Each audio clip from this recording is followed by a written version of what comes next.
네, 최경영의 정치본색 오늘도 놓치지 말고 꼭 알아야 할 뉴스들 준비했습니다. 스픽스가 꼭 집어주는 뉴스 꼭! 김성환 시사평론가, 김민아 시사평론가와 함께하겠습니다.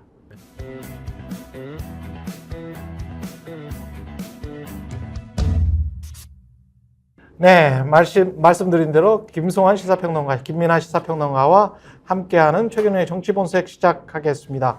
예, 오늘 뭐 여러 가지 뉴스들이 있는데 첫 번째 우리가 꼽은 뉴스가 뭘까요? 네. 뭘까요? 이태원 참사 특별법에 대해서 아니요, 왜 이렇게 힘들어가지? 그러게 어쩜 그렇게 재주가 좋을까? 재밌어. 아니 근데 이 냉랭한 케비를 좋아했던 사람들이 있어요. 맞아요. 네. 아니, 한마디로 이렇게 사람을 무활하게 하는. 맞아요. 재밌습니다. 아니 이제 모두 알고 있는데 저한테 세상 물어보셔가지고 뭘까요? 이렇게 그러니까 이태원 참사 특별법에 대해서 또 거부권을 또 거부권. 행사를 했다라는 소식을 전해드려야죠. 또 거부권을 행사하면서 한덕수 총리가 한 말이 있는데 그 내용이 뭡니까? 왜 거부권을 행사한다는 겁니까? 어제 국무회의를 통해서 제2 요구안을 국무회의에서 의결을 했고 이 제2 요구안을 의결을 할 때 대통령은 소위 말하는 뭐 민생 토론회, 그러니까 이게 부처 업무 보고를 대신한 민생 토론회라는 걸 진행을 하고 있는 상황이어서 이 민생 토론회가 끝나고 나서 오후에 이 제2 요구안에 대해서 거부권을 행사를 했습니다.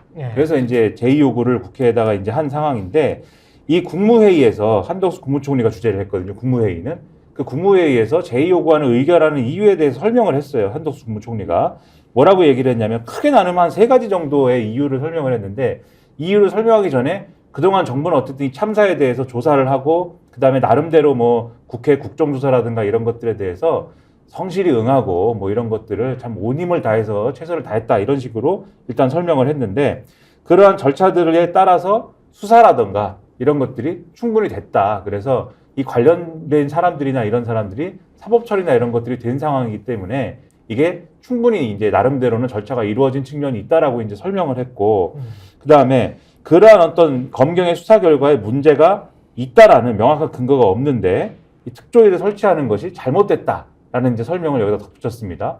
그리고 그런 상황에서는 이 특조위를 만들어 가지고 특별법에 나와 있는 절차대로 이 어떤 조사나 이런 것들을 진행하는 거는 국가 행정력과 재원을 소모하는 거고 국민의 분열과 불신만 심화시킬 우려가 있다라고 주장을 했고요. 그리고 특조위가 동행명령, 압수수색, 의뢰 이런 강력한 권한을 행사하게 돼 있는데 이게 국민의 기본권을 과도하게 침해할 소지가 크다라고 얘기를 했고 특히 이제 일종의 이제 영장 청구를 요구할 수 있게 돼 있는 부분에 대해서도 강력하게 우려를 표명을 했는데 이게 마치 이제 어떤 헌법상의 이 권한 문제가 있는 것처럼 표현을 했습니다. 마지막으로 이게 특조위의 11명의 위원을 임명하는 절차에 대해서 공정성과 중립성이 훼손될 우려가 상당하다 이렇게 지적을 했는데 아시다시피 특조위의 11명 이 추천하는 절차에 대해서는 여당이 4명, 야당이 4명, 국회의장이 3명 추천하게 되어 있는데 국회의장의 경우에는 스스로 그냥 마음대로 추천하는 게 아니라 관련 단체와 논의를 해서 협의를 해서 추천하도록 되어 있습니다. 예. 이 관련해서 명분도 실익도 없는 법이다. 지금 자막이 잠깐 잘못 나갔죠? 예. 업은 없다는 비읍과 시읒입니다. 예. 요즘 자막 잘못하면 큰일 나는데. 예. 그 명분도 실리도 업어가는 법이다. 그러면 명분도 실리도 함께 가져가는 법이다. 뭐 이런 것처럼 들릴 수도 있기 때문에 지금 없다라는 겁니다. 제로입니다. 자막이 큰일 난다고 말씀하신 거는 JTBC가 대통령이 시장 가가지고 몰랐어. 시장 가가지고 배추 그 배추 그거는 알았어요. 그러니까 그 뉴스는 알아. 그럼 바로 그냥 고발돼요. 매출을 오르게 해주겠습니다라고 했는데 배추 오르게 했다고 하는 자막을 잘못 넣었다고 해서 지금 국민의힘으로부터 가짜 뉴스로 지목을 받았어요. 그게 바이든하고 날리면하고 비슷한 이야기인 것 같은데 다시 들어보면 뭐예요? 실제로는 그 말씀 잘하셔야 돼 여기서 배추예요? 아니 그거는 매출이에요. 매출이겠죠. 매출이에요? 그거 들어보셨어요? 몇 번씩 돌려보셨어요?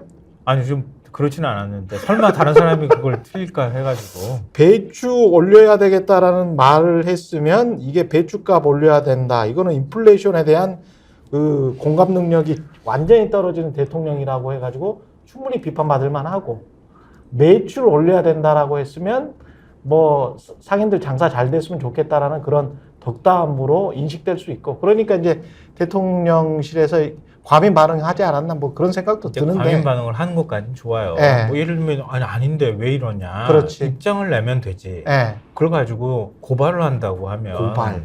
법적 대응까지 하겠다는 거잖아요. 고발. 요즘은 아주 자칫 조금만 실수만 해도 다 예. 고발당하는 세상이라 예. 이게 언론자유 위축될 수, 언론 내부 검열을 하게 되거든요. 그렇죠. 예. 그리고 대통령실이 그 자막 하나까지 그렇게 다 일일이 간섭해야 됩니까? 그러니까요. 네? 예. 쪼잔하잖아요. 배추든 매출이든 간에. 예. 뭔지 모르겠어.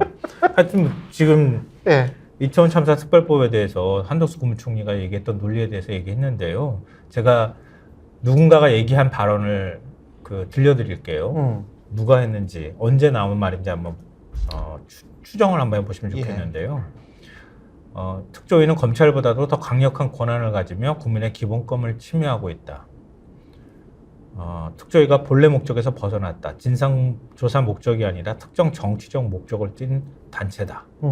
이게 언제 나온 얘기 같으세요? 세월호 참사 때 비슷한 얘기 들은 것 같아요.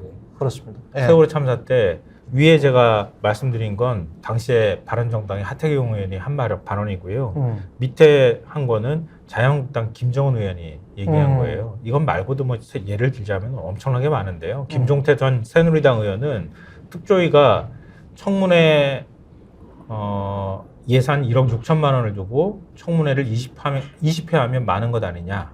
청문회 20회에서 신문에 나고 하면 분탕질 또 난다. 이런 제게 얘기를 하기도 했었고, 당시에 막말을 너무 많이 했기 때문에 제가 일일이 다 거론하지 않아도 될 것 같은데요. 왜 제가 세월호 특조위 얘기를 했냐면요. 지금 세월호 특조위에 부여했던 권한과 이태원 참사 특조위에 부여한 권한이 거의 똑같아요. 그렇죠. 그런 게 하나도 없어요. 그런데 이제 헌법에 위배된다고 얘기를 하잖아요. 근데 세월호 특조위 활동했는데 헌법에 위배되는 뭔가 있었어요? 없었잖아요. 오히려 세월호 특조위 활동 방해했잖아요. 세월호 참사 특조위가 구성될 수 있는 특별법을 2015년 1월에 이제 특별법이 시행에 들어갔는데요. 특조위 구성은 8월에 됐어요. 그 사이에 계속 조사 방해, 그러니까 특조위 구성 자체를 못하도록 방해하는 행위가 있었고요. 그렇죠. 나중에 이게 재판까지 받게 되거든요. 그렇죠. 예. 그러니까 당시에 재판을 받는 과정에서도 굉장히 많은 얘기가 나왔는데요. 윤학배 당시 청와대 비서관 지시로 메신저 바이버 있잖아요. 단체 대화방을 개설을 해요. 1월 25일 날. 법 시행이 들어가자마자. 참석자 14명이 모두 해수부 출신이었는데요. 세월호 업무 담당하는 사람들이었고요. 특조위 활동을 감시하면서 이를 상황 보고했어요. 이게 11월 특조위 관련 현황 대응 방안 문건이 언론에 공개되기 그렇죠. 전까지 계속 그게 있었고요. 해수부 출신 박승기 당시 새누리당 전문위원이 바이버 대화방에서 해수부에서 칼을 잘 갈고 계셔야 할 것 같다. 이렇게 말을 했는데요. 그러니까 특조위 예산을 줄이려고 해수부가 노력해야 한다. 이런 의미고요. 이면택 당시 특조위 운영지원 담당관이 해수부 파견됐던 사람이었는데요. 우리 부, 행안부, 외교부가 하나가 되어 뭉쳐야 할 것 같습니다. 이렇게 글을 올리기도 했는데요. 이 법정에서 이 사람이 부끄러운 모습인데 법 위반이라 생각하지 못했다. 분별력이 없었다. 이렇게 진술한 적도 있습니다. 그러니까 세월호 특조위는 그렇게 망쳐놓고 이태원 참사와 관련해서 조사를 하려고 하니까 끝내 거부권을 행사했다. 근데 그 이유가 성실하게 이제까지 임해왔다. 그 수사도 다 했다라고 이야기를 한 건데 이거를 유가족들이랄지 국민들이 얼마나 동의할 수 있을지를 모르겠습니다. 그렇죠. 그러니까 처음부터 성실하게 임했어요. 유가족들도 그렇고 지켜보는 국민들도 그렇고 정말 정부가 이 문제에 대해서 성실하게 어떤 그게 뭐가 됐든지 간에 어떤 진상을 규명하고 또 책임자를 처벌하고 이런 절차에 제대로 응하고 있는 것이냐에 대해서는 계속 의심을 품어왔던 거고요. 그렇죠. 그 의심을 해소할 수 있는 뭔가를 한 게 없지 않습니까, 사실. 그러니까는 정부는 예를 들면은 책임질 사람 다 책임지게 됐다. 심지어 그 책임자라고 할 수 있는 김강호 서울청장도 기소하지 않았느냐 이렇게 얘기하고 있는데 기소하기 싫은 거를 거의 억지로 기소하도록 만들다시피 해가지고 여기까지 온 거잖아요. 그러니까 그것도 원래는 수사팀은 처음에 이제 수사하던 수사팀은 이거는 기소해야 된다는 입장을 가지고 있었는데 수사팀이 바뀌고 대검에서 이 수사는 신중해야 된다 이렇게 입장을 갖고 가면서 기소 안 하는 걸로 거의 결론이 날 것 같이 되다가 그냥 기소 안 하면은 이상해질 것 같으니까 수사심의를 그러면은 소집해가지고 여기서 한번 얘기를 해보자. 지금 검찰총장이 그렇게 얘기를 해서 수사심의를 소집을 했는데 외부위원들이 사실 여기서 검찰 측에서는 기소를 안 하는 방향으로 얘기를 했는데 외부 의원들이 기소를 하자고 그래갖고 기소가 된 거 아닙니까? 이거는 그렇죠. 기소를 하기 싫었던 거거든요. 검찰 입장에서는. 그런 것까지 다 봤어요. 그리고 중간에 이제 뭐 어떤 조사에 성실하게 임했다는 거냐를 생각을 해보면 뭐 별로 없거든요. 국정조사한 거 한 번 있었거든요. 국정조사가 그때 제대로 됐습니까? 여러 가지 비토라든가 뭐 이게 뭐 국정조사가 효력이 있느냐 여러 가지 얘기하면 잘 안 됐잖아요.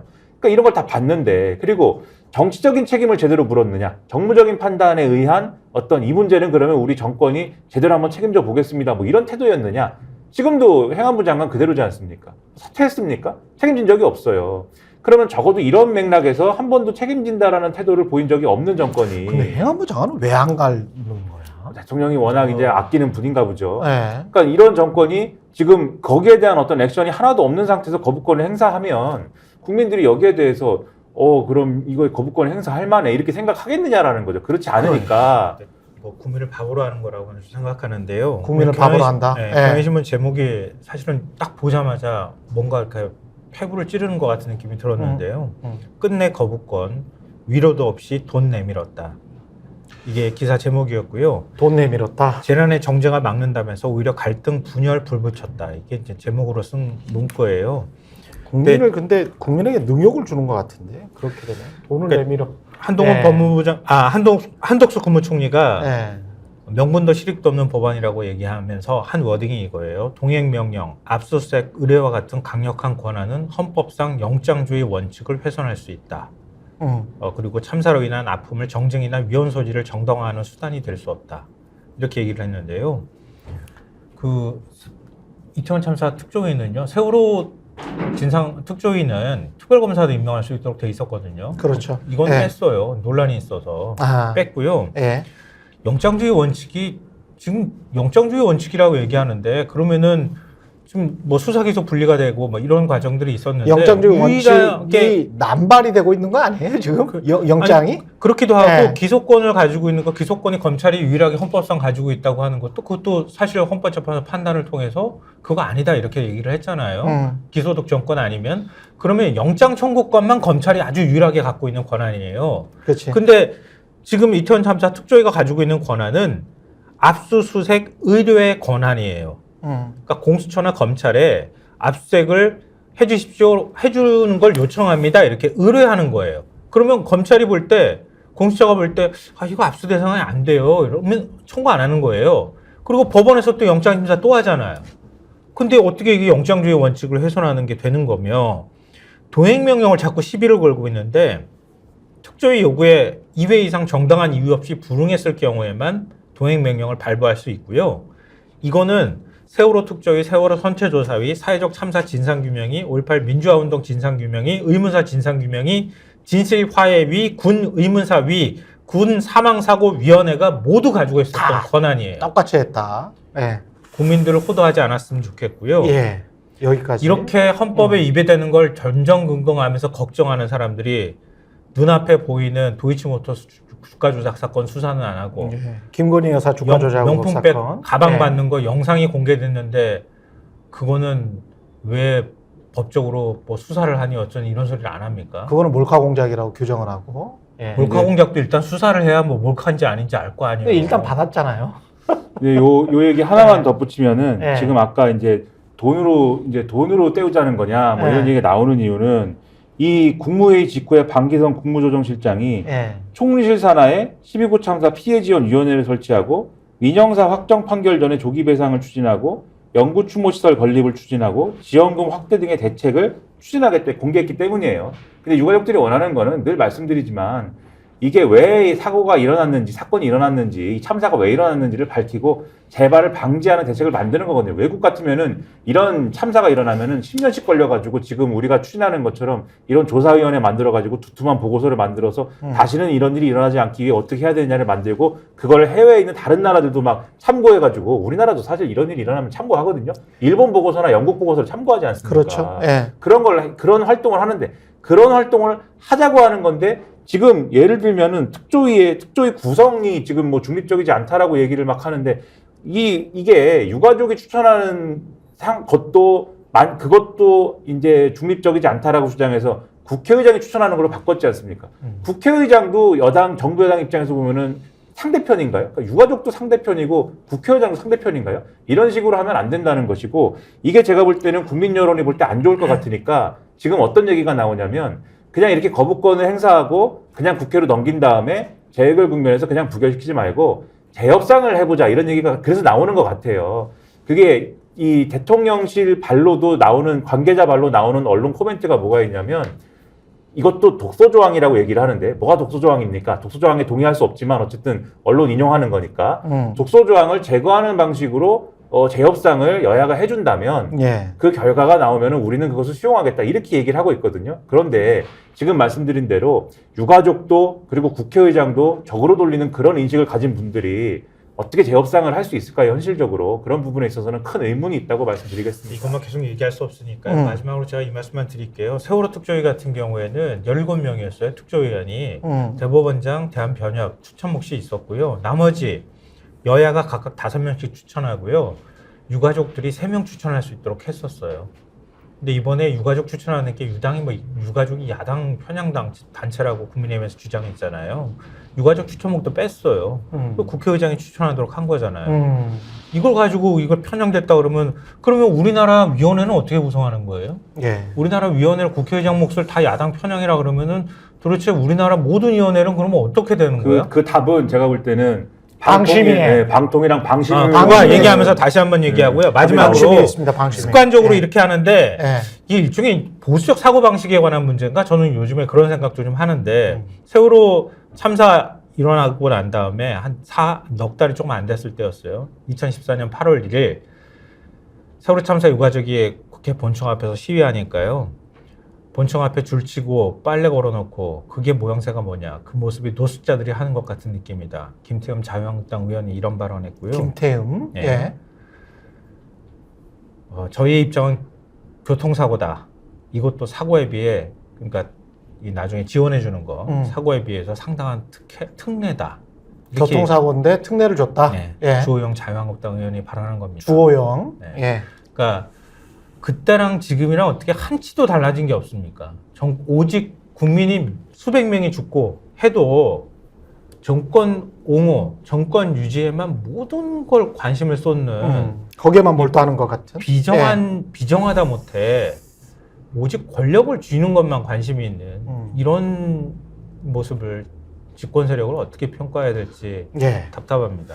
우리나라 최고 권력이 대통령 그리고 대통령은 검사 출신. 검사 출신들이 이번에 또 총선 출마를 많이 한다고 하는데 몇 명이나 하고 그리고 국민의힘도 하고 뭐 민주당도 조금 하겠죠. 검사 출신들 꽤 있겠죠. 이렇게 세상을 이제 적과 악원으로 보는 전형적인 인식도 검사 출신들이 또 많이 또 그런 폐해를 갖고 있지 않을까라는 생각도 드는데 검사는 뭐 피의자와 자기 편, 검사 편 뭐 이렇게 볼까요? 악을 일수하는 역할을 자기가 한다. 정의 사도라고 생각하는 거죠. 그래서 이제 이런 일이 일어나면은 사실 우리가 방금 얘기한 그런 폐해가 좀 고쳐질까라는 의문이 드는데 오히려 좀 악화되지 않을까라는 생각도 드는데 동아일보가 오늘 일면에다가 기사를 이렇게 썼습니다.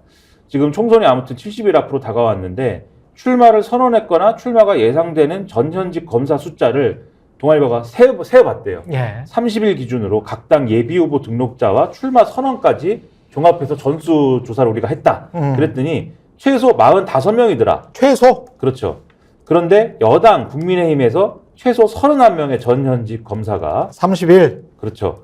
그리고 더불어민주당하고 제3지대 등의 야권에서 현직 검사 포함해서 최소 14명이 시동을 걸고 있다라고 이제 이 기사를 썼는데 근데 이렇게 또 썼습니다. 특히 앞으로 각 당의 전략 공천 그리고 비례대표 공천이 남아있기 때문에 이거 고려하면은 검찰 출신 후보는 더 늘어날 가능성이 크다. 뭐 이렇게 얘기를 하고 있습니다. 비례대표 공천까지 염두에 둬야 되나? 이게 좀 비례대표랄지 뭐 이런 거는 다 직능별로 그리고 좀 소수자들도 좀 염두에 둬서 옛날에는 다 이렇게 좀 선정을 했었잖아요. 근데 이런 데까지 기존의 기득권이라고 할 수 있는 검사들이 비례대표, 지역 뭐 다 진출하고 지금 정부 여당도 다 장악을 하고 있고 각종 위원회랄지 뭐 곳곳에 다 지금 있잖아요. 근데 너무 심한 거 아니에요? 예? 그렇죠. 검사들 뭐 몇천 명 됩니까?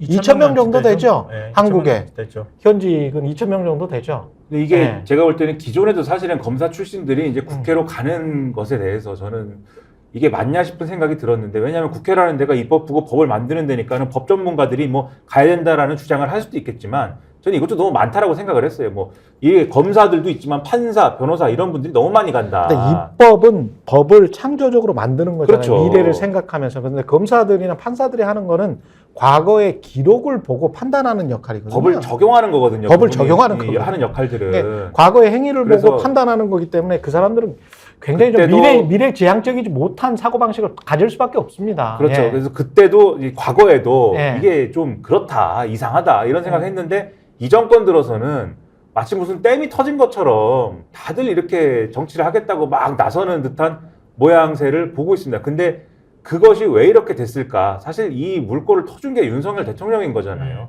이 경로를 본 거잖아요, 지금 검사들이. 그렇죠. 아, 저렇게 하면 정치권 진출할 수 있는 것이고 심지어 대통령도 되는 것이구나. 쉽네?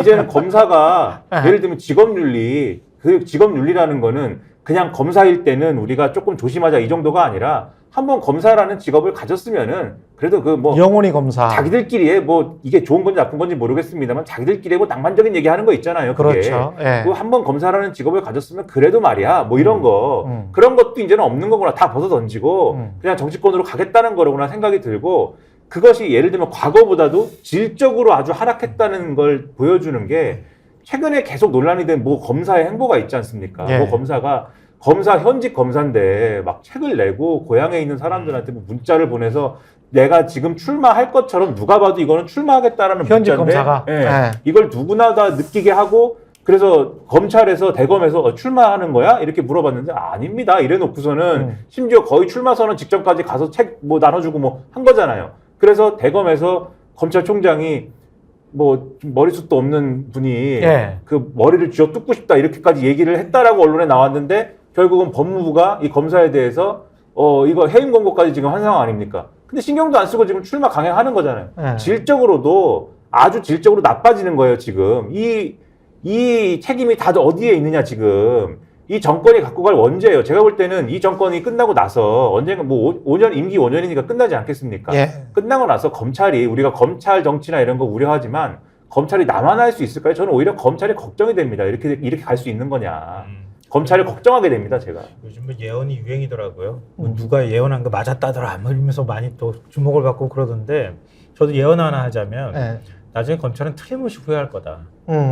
틀림없이 후회한다. 어떤 점에서? 윤석열 대통령 검찰총장에서 바로 정치권으로 직행하고 대선 출마 예. 선언하고 이럴 때 검찰 내부에서 평검사들이 수사 기소 분리하고 그럴 때 반발했던 것처럼 그 정도까지는 아니더라도 최소한 저는 그래도 몇 명이라도 이렇게 가면 안 됩니다 라고 내부 비판 글을 올리길 기대했어요. 당신의 진전성을 지키고 싶다면 당신은 후배들을 위해서라면. 그렇지. 후배들을 위해서라면. 검찰이라는 조직을 사랑한다면 그렇지. 제대로 쓴 검사를 내가 본 적이 없어요. 이 검찰이라는 조직이 얼마나 자기들끼리 똘똘 뭉쳐있는지를 보여주는 증거라고 보는데, 나중에 윤석열 정부가 만약에 정권 재창출에 실패하고 또 국민의 심판을 받게 된다고 하면, 그때 가서 검사들은 고개 들 수 있을까요? 그냥 신발 벗어가지고 거기다 술 따라 마시고 이러다 보니까 자기들끼리 똘똘 뭉쳐가지고 다 선배 후배 뭐 형님 그렇죠. 동생 하는지 모르겠는데, 그러라고 검사 되는 거 영감님이라고 불러주는 거 아니잖아요. 근데 자기들은 그런 착각 속에서 아직도 못 벗어났다. 그러니까 이런 부분들 안에서도 스스로 자성하는 목소리가 안 나오면 검찰 조직에 과연 희망이 있겠나 이런 생각이 듭니다. 그래서 제가 볼 때는 제가 사실은 검찰 내부의 일을 알겠습니까? 제가 예. 사법고시 패스한 것도 아니고 예. 주변에 그런 사람이 있는 것도 아니고. 예. 주변에 없어요? 없죠. 네, 주변에 많아요, 저는. 네, 그러니까요. 끼리끼리 논다는 말 있지 않습니까? 아니, 뭐 꼭 그런 건 아니고. 제 주변에는 대개는 이제 예. 아니, 왜 그래요, 또? 왜 작게 일을 하는 거야, 또? 전자오락 마니아 뭐 이런 예. 사람들만 있는데, 컴퓨터 조립 전문가. 아니, 그래서 이제 요지는 뭐예요? 제가 느끼기에는 예. 검찰 내부에도 예. 우려의 마음을 갖는 사람이 없지는 않을 거예요. 그럼 근데 목소리를 내야지. 목소리를 이문정처럼. 내지 않는 것이고, 제가 예. 이 느낌을 어디서 받았냐면 예. 이 정권 초반에 물론 이제 그게 뭐 이게 이제는 그 기수 문화 이런 것 때문에 승진이 어렵고 뭐 이래서 그런 거긴 하겠지만 여모 검사라고 있는데 이분이 예. 라디오 인터뷰 나와가지고 검찰의 심각한 위기 상황인 거다 이것은. 그렇죠. 이 정권 초반에 그 얘기를 했어요. 그러면서 검찰 떠났거든요. 예. 그러니까는 그런 데 나와서 하는 얘기를 들어보면 이분이 특별히 뭐 예를 들면은 윤석열 대통령하고 척진 검사고이거나 그렇지도 않은데 그런 얘기를 그런 데 나와서 이렇게 떠나면서 하는 걸 보면은 내부에 분명히 위기감이 있는 거예요. 이러다가 큰일 난다라는. 그러나 그것을 목소리를 내지 않고 이것이 어떤 검찰 내부의 개혁의 동력이 되지 않고 이런 상황을 계속해서 이 정권 내내 유지해 간다라고 하면은 아까 말씀드렸다시피 검찰은 큰일 난다 오히려. 근데 검사들도 그렇고 기자들도 그렇고 내부에서 목소리를 내지 않으면, 그리고 그 검사들이나 기자들이 꼭 하는 말이 있잖아요. 검사는 뭐 기소장으로 말하고 기자는 기사로 말한다. 그러면 기소장이나 기사로 말하든지 공정하게. 예? 근데 그것도 아니잖아. 그것도 편파적으로 기소하고 편파적으로 압수수색하고 압수수색 남발하고 어떤 특정 대상에 대해서만 그렇게 하잖아요. 기자들도 마찬가지고. 근데 거기에 관해서 뭔가 제동을 걸고 아 나는 이쪽도 중요하다고 본다. 이쪽도 뭔가 문제가 있다고 본다라고 하면서 이때 조금 더 균형을 맞춰주는 그런 이퀄라이저의 역할, 그리고 호민간의 역할, 진짜 국민을 보호하는, 그래서 국민들이 아 저렇게 상호간의 견제와 균형이 내부에서도 작동하는구나. 이래야 이른바 권력기관, 뭐 언론사를 권력기관이라고 생각하지는 않습니다만 여하튼 그렇게 될 것 같은데 검사들은 말씀하신 대로 전적으로 동의합니다. 크게 후회하게 될 겁니다. 예. 국민들이 주권자입니다. 그거는 확실하죠. 그리고 방송통신심의위원회도 정권이 바뀌면 어떻게 될지 모르겠어요. 이 조직은 왜 이런 식으로, 직원들은 정말 훌륭하게 행동을 하는 것 같은데 위원장이나 위원들이 정말 이상해요. 그렇죠. 예. 지금 이제 위원 구성도 지금 이상해진 상황 아닙니까? 6대1 구도로 만들어놨죠. 그렇죠. 네. 이 야권 추천 의원들이 그만두거나 뭐 다 잘라버렸지. 그렇죠. 네. 이전에 그만두신 분이 있었지만 여러 가지 사실은 억지 이유를 들어서 해촉하거나 뭐 이렇게 해가지고 없어진 상황에서 그것도 추천하는 것은 대통령실 추천, 여당 추천 이런 분들만 남아있고 그런 분들만 추천을 한 상황에서 지금 소위 말하는 바이든 날리면 발언 보도한 MBC 등의 방송사 문제 있지 않습니까? 이걸 징계를 위한 심의를 방심위가 시작한다. 왜냐면은 그게 언제적 건데, 그리고 지금 재판 중인데. 지금 이제 재판 중이죠, 당연히. 예. 지금 이제 1심 판결이 나왔잖아요. 예. 근데 1심 판결이 이분들이 보기에는 뭐 다소 승리했다. 그렇죠. 대통령실에 유리한 판결이 나온 거지 않습니까? 예. 뭐 이 재판을 걸은 건 재판에서 이제 이 원고 쪽은 외교부인 것이지만 그래서 이제 시작을 하는 건데, 그래서 방송사들의 소명을 들은 다음에 이르면 다음 달 말에 징계 수위를 결정할 전망이다. 이렇게 얘기를 하고 있는데, 그러니까 MBC하고 이를 인용 보도한 방송사 등의 9개 방송사의 제작진의 의견 진술을 듣기로 의결을 했다. 이렇게 보도가 되고 있는데, 의견 진술이라는 거는 징계를 결정하기 전에 대상자의 의견을 듣는 절차입니다. 근데 예. 이게 의견 진술을 그냥 불러서 한번 얘기해 보세요. 이렇게 해서 끝나는 게 아니라 이 절차 자체가 주의 이상의 법정 제재를 가할 때 반드시 거쳐야 하는 절차로 돼 있어요. 그 뒤집어 얘기하면,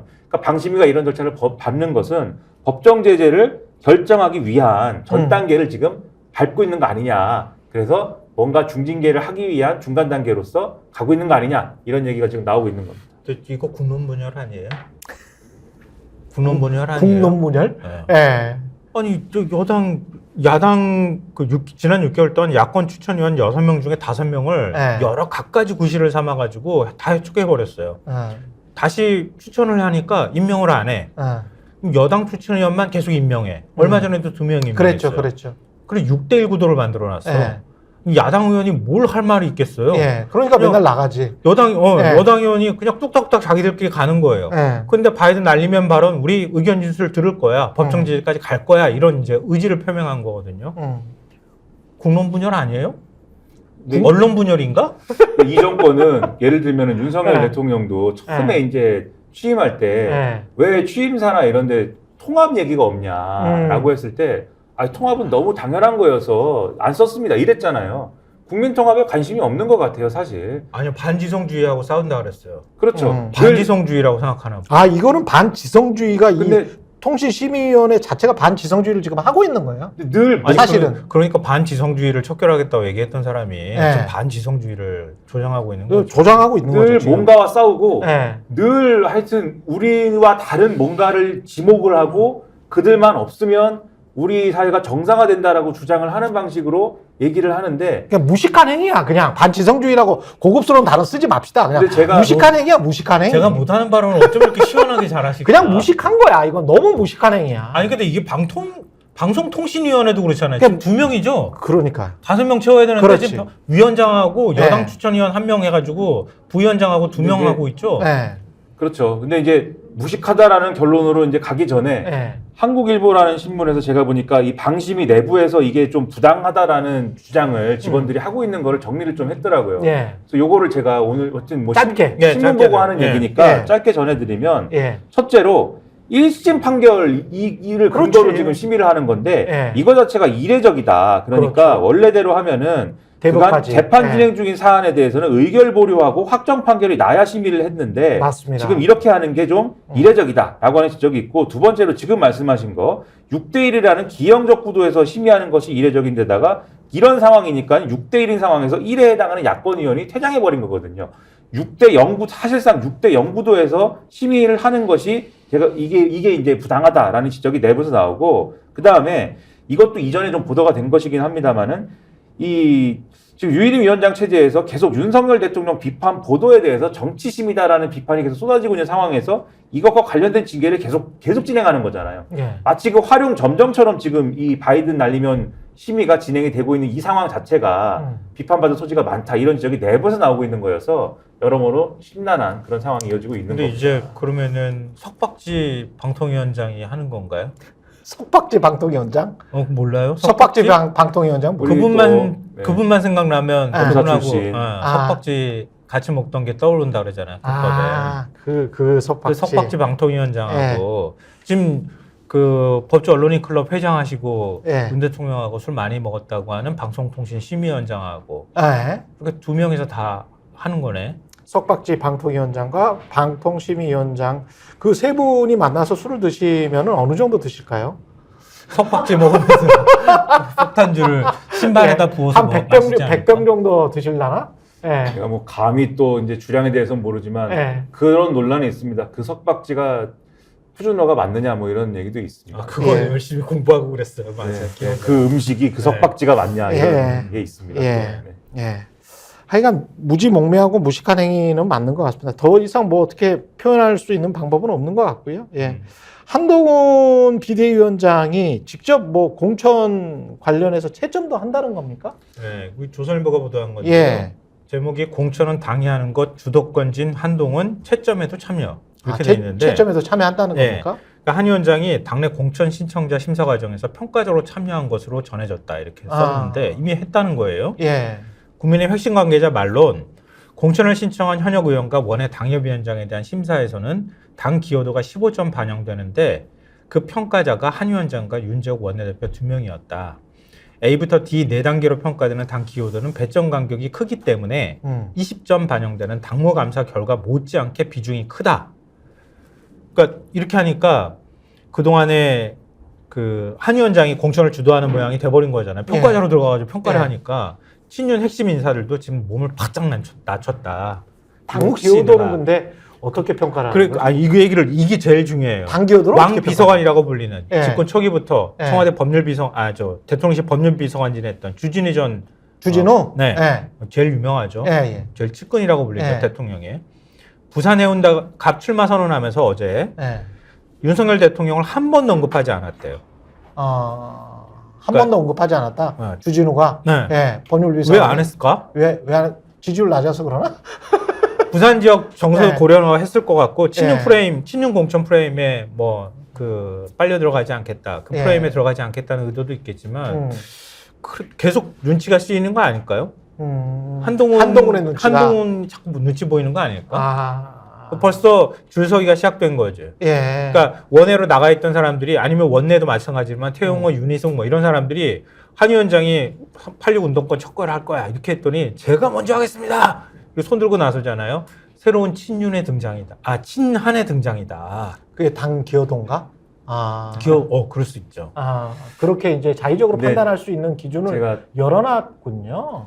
예. 그렇죠. 한동훈 비대위원장이 사실 당에 오랫동안 뭐 이렇게 뿌리를 내리고 활동한 그런 이력이 없는데 그러니까. 어떤 기준을 가지고 당 기여도를 평가하겠습니까? 물론 뭐 나름대로 내부에서 뭐 그 정량 평가 해가지고 뭐 갖다 준 자료가 있을지 모르지만 결국은 자기가 키를 쥐고 A부터 D등급까지 점수를 매겼다는 거잖아요. 그러면 결국은 한동훈 비대위원장이 스스로의 어떤 자의적인 판단이 일부 반영될 수밖에 없는 그런 권한 행사했다는 건데, 예. 근데 저는 좀 의도가 예. 조선일보가 이런 기사를 단독으로 이렇게 쓰고 요거에 좀 뉘앙스, 이 기사의 어떤 뉘앙스, 방금 말씀하신 이제 주진우 전 비서관의 어떤 그런 뉘앙스나 이런 것들이 같이 들어가 있는 것의 뉘앙스 뭐냐면 지금 말씀하신 것처럼 공천을 한동훈 비대위원장이 주도하고 있기 때문에 지금 이게 뭔가 이 국민의힘의 지금 이 당이 주도하는 공천은 윤석열 대통령이 끼어들어가지고 윤심 공천하는 게 아닙니다. 지금 그걸 보여주기 위해서 요 가르마를 타는 거거든요. 그렇지. 네. 근데 제가 좀 의문스러운 거는 지금 주진우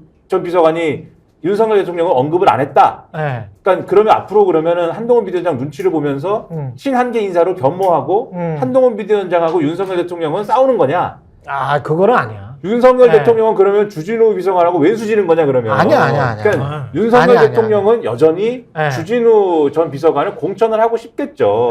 그리고 한동훈 비대위원장은 그러면 요 주진우라는 분에게 A등급부터 D등급까지 몇 등급 줬을까? 제가 볼 때 좀 의심스러운 거는 A등급 주지 않았겠어요? 그러니까 제가 말씀드리고 싶은 거는 요 한동훈 비대위원장이 요 공천에 대해서 자기 권한을 행사하는 거의 의미가 윤심 공천을 자르기 위해서일까? 아니면 어느 정도 영남이나 이런 쉬운 지역구에 윤심 공천 일부를 반영을 해주지만 그걸 티를 안 내는 거를 보여주기 위한 어떤 장치로서 지금 조선일보나 이런 데서 요거를 좀 포장해주는 용도로 지금 쓰고 있는 걸까? 요거를 좀 간파해야 될 필요성도 있지 않느냐. 후자가 더 비슷한 것 같은데, 맞는 것 같은데. 지금 또 다른 보도에는 이게 있는데요. 특히 25곳 지역구 가운데 10곳이 국민의힘 현역하고 그다음에 용산 정부 출신 집안 싸움이다. 그렇게 이렇게 되는군요. 나온 보도도 있는데 대구가 12곳, 경북이 13곳인데요. 전체 지역구가. 그래서 25곳이 되는데 여기서 10곳이나 붙는다는 거예요. 근데 현역 교체율이 특히 영남 지역 같은 경우에는 지난 총선 때 60%에 달했거든요. 그러니까 결국은 윤심공천이라고 불리는 그런 예비 후보들이 공천을 받고 아무래도 국회에 입성할 가능성이 높다. 뭐 이런 식의 보도들도 있고요. 이렇게 뭐 공천 기준에 대해서 신경 많이 쓰는데 거꾸로 한번 생각해 보죠. 민주당이 만약에 이재명 대표가 공천 심사 들어가가지고 채점표 이렇게 하면서 자, A, D 이렇게 줬다 그러면 어떻게 썼을까요? 이렇게 준다고 하면 뭐 다 이거 이재명 공천이다 그렇겠지. 노골적인 친명 공천 이렇게 친한 공천이라니까요. 친명 공천 떠나서 이재명이 직접 나서 이런 민주주의 어딨어? 민주당 당명 바꿔야. 개딸 전체주의 뭐 이렇게. 그러니까 공천이 뭐 늘 어느 당이나 시끄럽지만 국민의힘은 자격심사가 따로 없어요. 민주당이 그동안에 자격심사를 별도로 했기 때문에 자격심사에서 탈락한 의원 자격심사에서 통과했다고 하는 거 그게 잡음이 나왔던 거란 말이에요. 국민의힘은 공간에서 자격심사를 겸해요. 그래서 그냥 한꺼번에 해버리는 거예요. 국민의힘 참 공관위원장 있죠? 공관위원장이 그렇죠. 있죠. 정영택 교수라고. 그럼 그분은 뭐예요? 그분은 공천관리위원장을 열심히 하시겠죠. 그럼 옆에서 심사할 때 보조하나? 뭐 공천관리위원들하고 함께 공천을 하겠죠. 그분은 채점에 얼마나 가입 뭐 이렇게 관여해서 지금 기사를 보면 두 사람이 했다는 거 아니에요? 두 사람이 당 기여도에 대해서는 당 대표하고 그러니까 당 기여도라는 항목에 대해서 당 기여도라는 항목은 당 대표하고 원내 대표가 채점을 했고 그 모든 걸 종합적으로 판단하는 거는 공천관리위원장이 한다는 거죠. 공천관리위가. 그러니까 그 항목에, 그 과목에 대해서만 대표랑 원내대표가 했다는 거죠. 그 과목은 교수가 대표 원내대표라는 거죠. 지금. 이렇게 노골적으로 당 대표하고 원내대표가 평가를 한다는 얘기 진짜 처음 들어봤어요. 그러니까. 보통은 어떻게 하냐면은 공관위에서 이렇게 올라왔습니다라고 해서 올라오면 최고위나 지도부 차원에서 그걸 회의를 한단 말이에요. 놓고. 그렇게 하는 절차나 신용이라도 한단 말이에요. 그렇지. 근데 이거는 그냥 아예 들어가서 채점을 했다는 얘기가 되는 거기 때문에 이걸 비판하는 글 한 줄 안 집어넣고 이렇게 기사 쓰기도 참 어렵다. 대단하다. 이런 생각이 들고 또 대단하다는 생각이 제가 들었던 게 뭐냐면 예. 민주당 공천심사 기준에 음주운전을 제외했다. 이게 예. 논란인데 이게 이재명 때 문 하면서 조선일보가 물음표를 이렇게 찍어놨어요. 아. 근데 더 웃기는 거는 민주당에서는 자기심사할 때 음주운전 했어요. 예. 그때 민주당의 기준이 있고 지금 국민의힘 기준이 있거든요. 그러니까 국민의힘 기준이 뭐냐면 음주운전 부적격에서 윤창호법 시행 이후 1회, 선거일부터 10년 이내 2회, 선거일부터 20년 이내 3회 이 기준을 강화해서 이렇게 됐거든요. 제가 민주당의 기준을 말씀드려 볼게요. 선거일부터 15년 이내 3회, 10년 이내 2회 이상 적발 시, 윤창호법 시행 이후 적발 시. 그러니까 1회. 비슷하네, 둘이. 근데 예. 이재명 대표 음주운전은 2004년이잖아요. 2004년. 예. 그때 벌금형 받았잖아요. 그랬죠. 여기에 예. 해당이 되나요? 국민의힘에도 해당이 돼요? 예. 국민의힘도 안 되지. 해당 안 되죠. 안 돼. 둘 다 안 돼. 둘 다 안 되잖아요. 예. 근데 민주당은 음주운전 기준 제외한 거는 이재명 때문이에요? 예. 자기들도 아는 거야. 그래서 물음표를 이렇게 찍어놓은 거야. 아. 이쁘게. 호도하기 위해서. 이렇게 쓰면 사람들은 국민의힘 기준을 안 보여주면 예. 민주당은 아 그렇구나 이재명 때문이구나 이렇게 독자들은 생각하라고 하는데 기자로서 기자 정신이 걸리잖아. 저는 그러니까 물음표를 이렇게 딱 찍어놓은 거지. 팩트는 아니니까. 팩트는 아니니까 물음표 아. 이렇게 그래서 찍어놓은 저는 거지. 공천 기준에 대한 언론의 건전한 비판이 있을 수 있다고 생각해요. 예를 들면은 음주운전에 대해서 좀 더 최근까지 뭐 반영해라 라든지 그런 음주운전은 절대 안 돼, 평생. 그렇죠. 뭐 평생 안 되는 게 필요하다라고 주장을 하든지 그렇게 해야 되는데 그게 아니라 지금 말씀하신 것처럼 꼼수처럼 이렇게 해가지고 결국은 하고 싶은 얘기는 만물 이재명 유발설 이렇게 만들어서 이재명 심판 이재명은 절대 안 돼. 뭐 이런 이야기잖아요. 정확하게 얘기하면 이재명 심판 선거, 운동권 심판 선거, 거야 심판 선거 이런 프레임을 만들고 싶은 국민의힘의 어떤 그런 프레임을 강화시키는 걸 하고 싶은 거잖아요. 근데 그렇게 가면은 우리 또 저널리즘 이런 것이 이제 안 되니까 저널리즘의 고유한 그러한 역할에 충실하는 방향으로 흉내는 내보고 싶으니까 또 물음표를 했다. 뭐 이런 저널리즘의 거잖아요. 고유한 역할에 충실하자 이런 좋은 말씀 드리는 겁니다. 여기서. 민주당은 이재명을 중심으로 돌아가는 행성이에요. 뭐 그렇게 인정해. 그렇게 보여주고 싶은 거지. 뭐 또 국민의힘도 그렇게 보여주고 싶은 거. 언론도 그러니까 그렇게 아까 제가 얘기했잖아요. 한동훈을 중심으로 돌아가는데 국민의힘은 아무 문제가 없는데 민주당은 이재명 중심으로 돌아가지도 않는데 돌아간다고 말하면서 엄청나게 막 도덕성에 문제가 있는 정당으로 만들어. 알겠습니다. 근데 그 한마디만 할게요. 한동훈을 중심으로 돌아간다라고 주장하는 속내가 윤석열을 중심으로 안 돌아갑니다를 얘기하고 싶은 게 그게 문제인 거죠 지금. 여기까지. 무슨 말씀인지 알았죠? 스코크스 김성환 평론가, 김민하 평론가였습니다. 고맙습니다.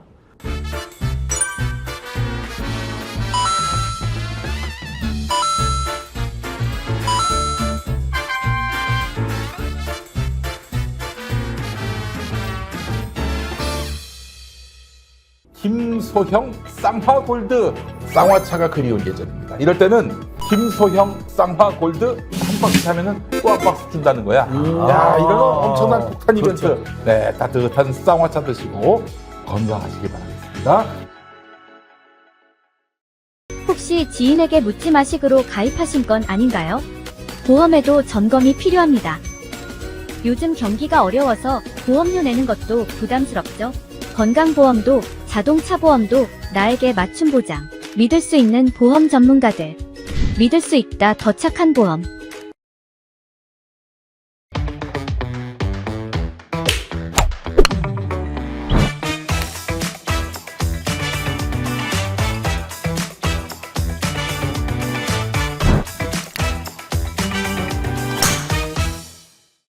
네, 매일 정치권에서 쏟아지는 뉴스의 이면들 대체 왜 그런 것인지 분석하고 전망하고 팩트를 짚어보는 시간입니다. 정치본색 심층토론 정기남 조선대학교 정치외교학과 개공교수 나오셨고요. 안녕하십니까? 안녕하세요. 전혜연 우석대학교 대학원 개공교수 나오셨습니다. 안녕하십니까? 안녕하세요. 특별법 거부권과 관련해서는 이태원 특별법 거부권 행사를 했고 그리고 한덕수 총리가 알리바이를 만들어준 것 같습니다. 알리바이를 만들어주면서 우리는 성실하게 임했는데 국회가 좀 무리했다. 그리고 여러 가지 헌법상 영장주의 원칙을 훼손할 수 있다. 뭐 이런 이야기를 했는데 두 분은 어떻게 생각하시는지 궁금하네요. 일단 이거 굉장히 나쁜 프레임이라고 생각을 하는데요. 네. 대통령의 거부권을 정당화하기 위한 굉장히 무리한 발언이죠. 왜냐하면 이게 만약 여야가 치열하게 협의해서 이 과정에서 이런 부분이 주장이 계속 됐었고 논쟁이 되지가 않았던 거잖아요. 사실은 여당이 굉장히 비협조적으로 나오면서 마지막으로 국회에서 통과할 때까지도 제대로 참여를 안 했단 말이에요. 그런데 그런 걸 쏙 빼고 이렇게 얘기를 하니까 굉장히 문제가 있는 프레임 만들기라고 생각을 하고요. 두 번째로 저는 이 한덕수 총리의 국민의 기본권이라는 말 듣고 진짜 깜짝 놀랐습니다. 국민의 기본권을 훼손할 가능성이 있다. 159명이 사망한 사건에 대해서 그동안 정부 여당이 보여준 태도와 비교를 했을 때 어떻게 기본권이란 말을 함부로 쓰는지 문제가 있다라는 거고요. 그리고 또 유가족들의 반론이라던가 법률 전문가 얘기를 들어보면 이미 똑같은 법장을 가진 법률이 많다라는 겁니다. 무엇보다도 왜 국회에 있을 때 이런 논의를 그럼 국민의힘에서는 제대로 안 했냐는 거죠. 그러니까 대통령 거부권을 행사하는 정당을 하기 위해서 한덕수 총리가 너무 나서고 있는데 한덕수 총리는 대한민국의 총리를 하실 게 아니라 다시 로펌의 고문 변호사로 혹시 하고 싶은 게 아닌가 좀 씁쓸하고 안타까운 마음이 들었습니다. 기본권이라고 하면은 뭐 보통 자유, 평화, 뭐 행복, 추구권 뭐 이런 것만 생각을 합니다만은 가장 기본 중에 기본권은 생명권이잖아요. 그렇죠. 일단 사람이 살아야 인권이 있는 거지. 예. 그러니까 159명의 희생자가 소위 세계적인 도시 서울 한복판에서 그렇죠. 목숨을 잃었단 말이에요. 그런 사건에 대해서 진상조사 요구에도 불구하고 기본권을 운운하면서 묵살했단 말이에요. 결국은 어찌 보면 한마디로 얘기하면 유족들의 단 한 가지 요구, 진상규명에 대한 그런 요구를 가장 모욕적인 방식으로 묵살한 거라고 볼 수 있어요. 예. 자, 뭐 특조위가 동행명령권 뭐 또는 압수수색 의뢰 같은 뭔가 강력한 권한을 행사할 때 이게 헌법 정신을 위배할 수 있다. 뭐 이런 주장까지 했는데 사실 동행명령권이라고 하는 것은 이미 국회 증언감정법이라든가 그런 다른 법률에도 있는 조항이에요. 예. 이건 오히려 진실을 호도하는 거죠. 또 영장 청구 의뢰 얘기했습니다만 이것도 뭐 강제로 청구한다는 것도 아니잖아요. 그렇죠. 그냥 의뢰할 뿐이란 말이에요. 예. 그런 것을 가지고 뭐 소위 이른바 진상규명을 묵살하는 하나의 어떤 그 근거로 한덕수 총리가 얘기를 했는데 저는 한덕수 총리가 어제 그 기자회견 하면서도요 언론을 이렇게 이 카메라를 정면을 응시하지도 못하는 것 같더라고요. 그래요. 뭔가 부끄러움이라도 진짜 있었으면 하는 그런 바람입니다. 그런 측면에서 정말 이 정권의 어떤 그 잔인함, 비정한 어떤 모습, 또 한편 더 나아가서는 윤석열 정권의 불통과 독선을 가장 상징적으로 보여준 어제 기자회견이었다 이렇게 보여집니다. 근데 한덕수 총리가 과거에 뭐 외신 기자회견에서 그런 영어로 그런 이야기를 했었잖아요. 보스턴 레드삭스와 뭐 뉴욕 양키스 경기면 경찰력이 많이 동원돼야 되겠지만 이런 축제 같은 경우에 경찰력이 많이 동원되지 않는 것 아니냐 뭐 이런 식의 이제 변명을 그때는 했었거든요. 근데 그 진상규명이 도대체 어떤 진상규명이야라고 이제 의구심을 갖는 국민들이 있을 것 같아서 제가 보기에는 진상규명이 지금 안 된 게 그때 당시에 나왔던 말 중에 야, 마약 수사를 위해서 조금 좀 잠행을 하기 위해서 이런 경비대가 출동하고 뭐 이런 것들 경찰 인력이 많이 보이고 이런 것들을 일부러 억제한 것 아닌가. 그 의혹은 전혀 지금 어떻게 된지를 모르겠고 그 다음에 바로 옆에 용산에 데모 시위가 있었는데 뭐 6시쯤 8시쯤 다 이제 그 시위는 끝났다는 거잖아요. 그러면 그때 그쪽에 있었던 경찰 병력을 왜 빨리 이동시키지 못했었는지 거기에 관한 그때 왜 경찰 수뇌부는 어떤 판단을 했고 어떤 문자를 서로 주고받았는지 또는 어떤 말을 했는지 거기에 관한 거는 우리가 모르잖아요. 6시부터 지금 시민들은 6시 조금 넘어서부터 시민들은 아 이거 죽을 것 같다고 전화를 했다는데 그래서 이제 특별위원회라는 것이 왜 예. 검경의 수사보다 더 중요한 것이냐면은 예. 참사가 발생했을 때 진상규명 정말 중요한 거 재발 방지잖아요. 그럼 법적으로 하나하나 따져가지고 처벌하는 것도 중요하지만 왜 이런 것이 발생했는지 구조적 원인을 밝히는 게 그렇지. 굉장히 중요합니다. 그래서 예. 해외에서도 특별한 기구를 꾸려서 백서 같은 걸 내는 이유가 요거는 법적으로 유죄 무죄 이것도 물론 중요합니다만은 왜 이런 참사가 발생했고 왜 제대로 대응이 안 됐는가를 기록을 남겨서 재발 방지를 하자는 측면도 있거든요. 그래서 검경 수사에만 맡기지 말고 위원회를 맡기자는 주장은 사실은 우리나라뿐만 아니라 해외에서도 계속 나오고 있는 거고요.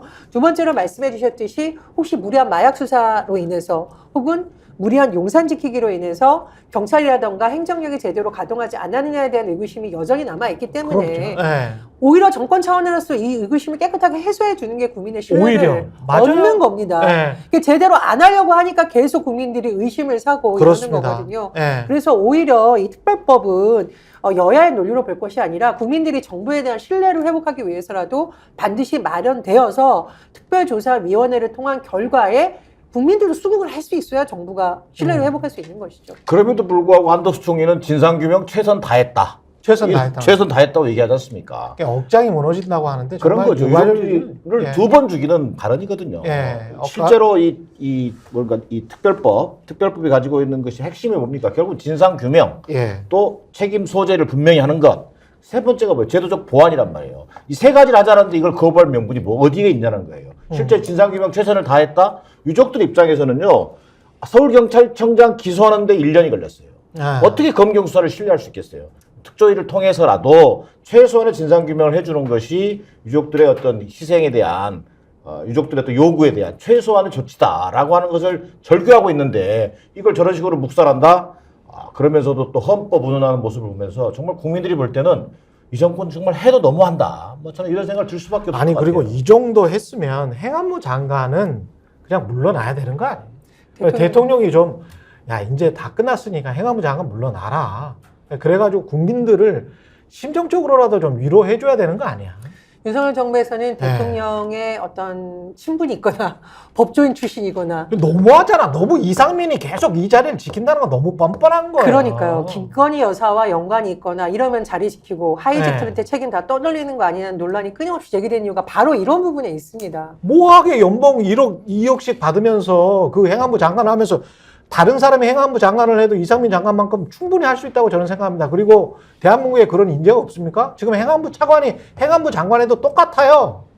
이상민 장관이 그러면 최소한 도의적으로라도 책임을 져야지. 지금 사건이 발생한 지 얼마가 지났고 그다음에 국회에서 회의만 해가지고 그것도 거부했잖아.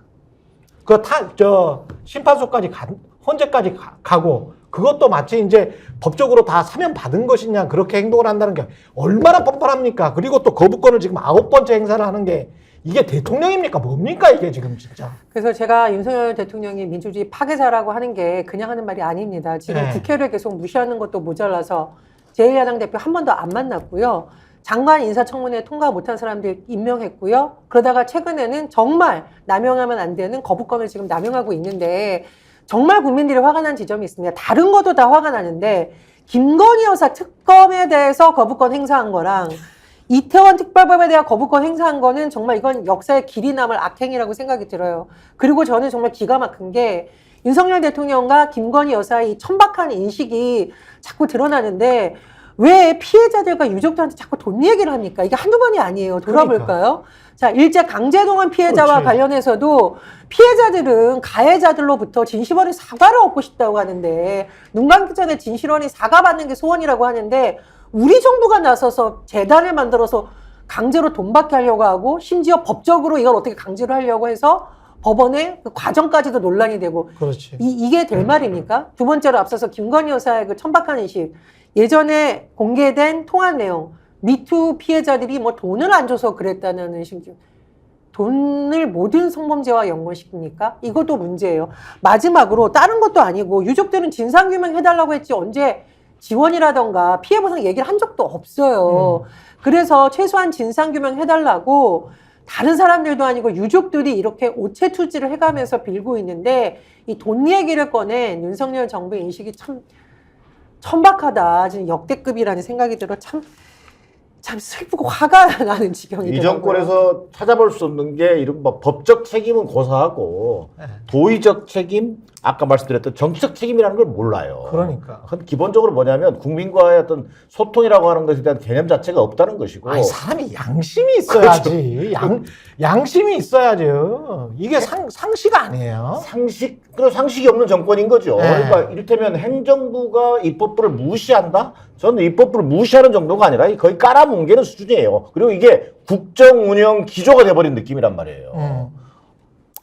악행이라고 말씀을 하셨는데 아까 전혜 교수님이 저는 이 관련해서 최근에 진짜 전적으로 동의하고 김건희의 특검 이거 그리고 이태원 특검 관련 이태원 특별법 관련해서 거부권을 행사하는 거를 보면 아, 윤석열은 나쁜 사람이구나. 악행을 저지르는 게 아니고 대통령의 인성 자체가 문제가 있구나. 우리가 나쁜 사람을 악의를 뽑은 거 아닌가. 미안한 말씀입니다만은 정말 대한민국 대통령을 뽑은 줄 알았더니 김건희 남편을 뽑았다라는 말이 많이 회자가 되고 있습니다. 김건희 여사 남편으로 그렇게 살고 싶으면 빨리 대통령 자리에서 물러나셔서 두 분이 사저로 가셔서 마음껏 놀러 다니시고 빵도 사러 다니시고 명품백도 마음껏 쇼핑하시면 됩니다. 그런데 정말 국민들이 지도자의 지도자다운 모습을 보고 싶은 때가 두 가지입니다. 하나는 가장 아프고 힘든 일, 국민들이 눈물을 흘리는 일을 당했을 때 지도자가 공감하고 위로해주는 일인데 그럼 윤석열 대통령과 김건희 여사와 한덕수 총리가 이태원 참사에 이른 모습을 보면서 많은 국민들이 너무 속상해서 눈물이 나고 손이 떨린다라고 그럼. 합니다. 예. 이거 최소한의 어떤 국가 지도자로서 혹은 최소한의 어떤 그런 모습을 보여주지 못했다는 게 너무너무 안타깝고 속상하고요. 유족들과 지금 시민사회 관계자들과 종교단체들이 이제 오체 투지를 했습니다. 그러면 최소한 대통령이나 대통령실 관계자들이 가서 그 손 한번 잡아주는 것만 국민들이 봤어도 이렇게 분노를 할까 싶습니다. 한동훈 비대위원장 마찬가지인데요. 윤석열 대통령에게 90도 폴더할 그 마음이 있으면 참사를 당한 이태원 참사 유가족들을 한 번이라도 더 만나고 지금이라도 화재 현장에서 울부짖던 상인들한테 가서 사과하고 제대로 진심 어린 용서를 비는 게 맞다고 봅니다. 근데 이게 뭐 공천 받으려고 그러는 건지 국회의원 되려고 그러는 건지는 모르겠습니다만 이수정 교수도 덫에 빠진 피해자, 김건희가 덫에 빠진 짐승이라고 했습니까? 덫에 빠진 피해자라고 했습니까? 짐승이라고 해서. 아, 덫에 빠진 짐승을 욕할 수 있냐, 뭐 이런 비판할 수 있냐 그런 발언을 했던 거죠. 그래서 제가 이수정 교수님과 뭐 방송을 하고 그동안 굉장히 그리고 기대를 저도 많이 했어요. 갖고 있었는데 이번에 정말 답답하고 실망스럽습니다. 이수정 교수님은 민의를 대변하는 국회의원이 되시려고 하는 분입니까? 아니면 김건희 여사의 심기를 보장하는 차기 부속실이 만들었을 때 부속실장을 하고 싶은 겁니까? 지금이라도 입장을 명확하게 밝히시길 바라고요. 그리고 이거 지금 김건희 여사 집에 몰래 담 타고 들어가가지고 가방 놓고 온 게 아니에요. 그렇지. 사전에 카톡을 했잖아요. 카톡으로 했어요. 그리고 김건희 여사가 받았고 또 돌려주지도 않았어요. 그렇죠. 그러니까 자꾸 이렇게 그리고 뒤에 또 그 명품백 들고 무슨 가방 같은 거, 백화점 가방 같은 거를 들고 들어가는 사람들이 또 잡혔어. 이게 자꾸 피해자 코스프레를 말도 안 되는 걸 하지 않으셨으면 좋겠고 더군다나 인재 영입으로 차기 국회의원이 하겠다는 분이 이런 말을 하는 거 보면서 이게 지난번에 용산 대통령실이 나서서 한동훈 비대위원장 체제를 진압하고 김건희 여사 말 꺼내지 못하게 하는 게 앞으로 공천에도 이 기준을 적용될 것이라는 신호라고 많은 사람이 해석이 되는데 이수정 교수님 이 부분을 아주 기가 막히게 잘 캐치하신 게 아닌가. 참 보통 많은 전문가들이 이제 영입돼 가지고 공천을 받으려고 하잖아요. 그때를 그 심정을 하나로 표현하면 어떤 표현을 쓰냐면요. 가장 인간으로서 그 비루함의 극치를 보입니다. 저는 이수정 교수가 그 모습을 보이고 있다고 생각해요. 그러네요. 그러니까 본인이 그동안 언론 인터뷰를 통해서 또는 범죄 수사 전문가로서 보였던 어떤 최소한의 상식, 그것 때문에 국민들이 그나마 기대도 하고 최소한의 객관성. 그렇죠. 그런 것도 있었는데 이제 그조차도 버릴 수밖에 없는 그런 비루함을 본인이 느낄 거예요. 왜? 공천이라고 하는 것을 앞두고 있고 그런 측면에서 뭐 그런 것을 하나 지적할 수 있다면 두 번째는요. 이게 이제 윤석열, 한동훈 두 사람 간의 회동 이후에 저는 이 정부 여당의 기본적인 피지가 다 전달된 것 같아요. 그러니까 앞으로 소위 김건희 명품백 관련한 기본 입장은 이거다. 그전에는 뭐였습니까? 몰카 공작. 그다음에 두 번째 총선용 악법. 뭐 이런 것이 기본 틀이었다면 이제는 사과 필요 없다. 덫에 빠진 피해자다. 이렇게 아예 딱 정리돼서 내려오고 있는 것 아닌가. 그러니까 이구동성으로 지금 뭐 우리가 봤던 최소한의 상식을 가했던 사람들조차도 그런 얘기를 이수정 교수처럼 얘기를 하게 되는 것이고 또 대부분의 사람들은 입을 닫아버릴 수밖에 없는 그런 상황이 되고 있다 이렇게 보여집니다. 그러니까 한동훈 비대위원장이 직접 채점할 때 뭐 당에 대한 기여도나 이런 거 놓고서는 읽기로는 기여도 그러나 속으로는 김건희 여사 관련해서 말했느냐 안 했느냐로 OX라는 게 아닐까라는 의심이 들 수밖에 없어요. 그동안 행보를 볼 때. 편들었냐 안 들었느냐. 편들었냐 안 들었느냐. 예. 여사님의 신기에 벗어날 말을 했느냐 안 했느냐로 OX가 가려지는 게 아닌가 굉장히 의심이 되는 대목입니다. 근데 보통은 총선을 앞두고 중도 확장을 한다고 하면서 중도 확장 전략을 많이 펴면은 본인들과 관련된 이렇게 역 아젠다라고 할 수 있죠. 본인들이 반드시 해명해야 되고 뭐 이런 것들은 거기에 관해서 최소한의 객관성을 보이고 어떤 좀 바른 말을 하는 사람들이 중도 확장이 되는 쪽으로 우리가 묘사를 해 왔던 것 아닙니까? 그렇죠. 근데 거꾸로 지금 집권 여당은 가고 있는데 그만큼 자신이 있다는 이야기인가? 아니면은 막 가는 건가? 어떻게 보세요? 자신이 있는 게 아니라 막 가는 거죠. 그리고 네. 최고의 가치가 뭐냐? 소위 이른바 대통령 배우자 김건희를 지켜라. 이 문제에 관한 한 윤한 회동을 통해서 윤석열 회동을 통해서 한동훈 회동을 통해서 더 이상 이 문제는 언급하지 않겠다. 그렇지 않으면 공천 못 받는다. 뭐 그런 어떤 최소한의 묵계가 만들어진 거죠.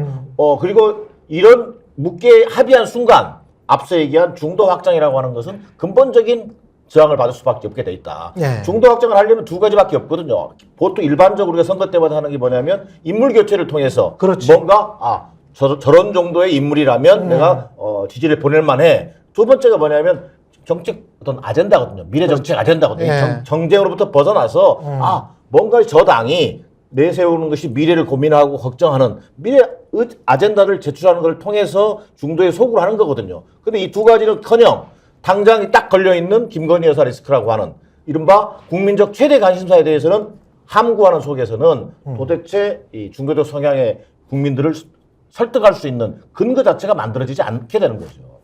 그리고 이제 윤한홍은 한 발 더 나가서 김정숙, 노무현, 논두렁시계 이런 얘기까지 하고 있습니다. 예.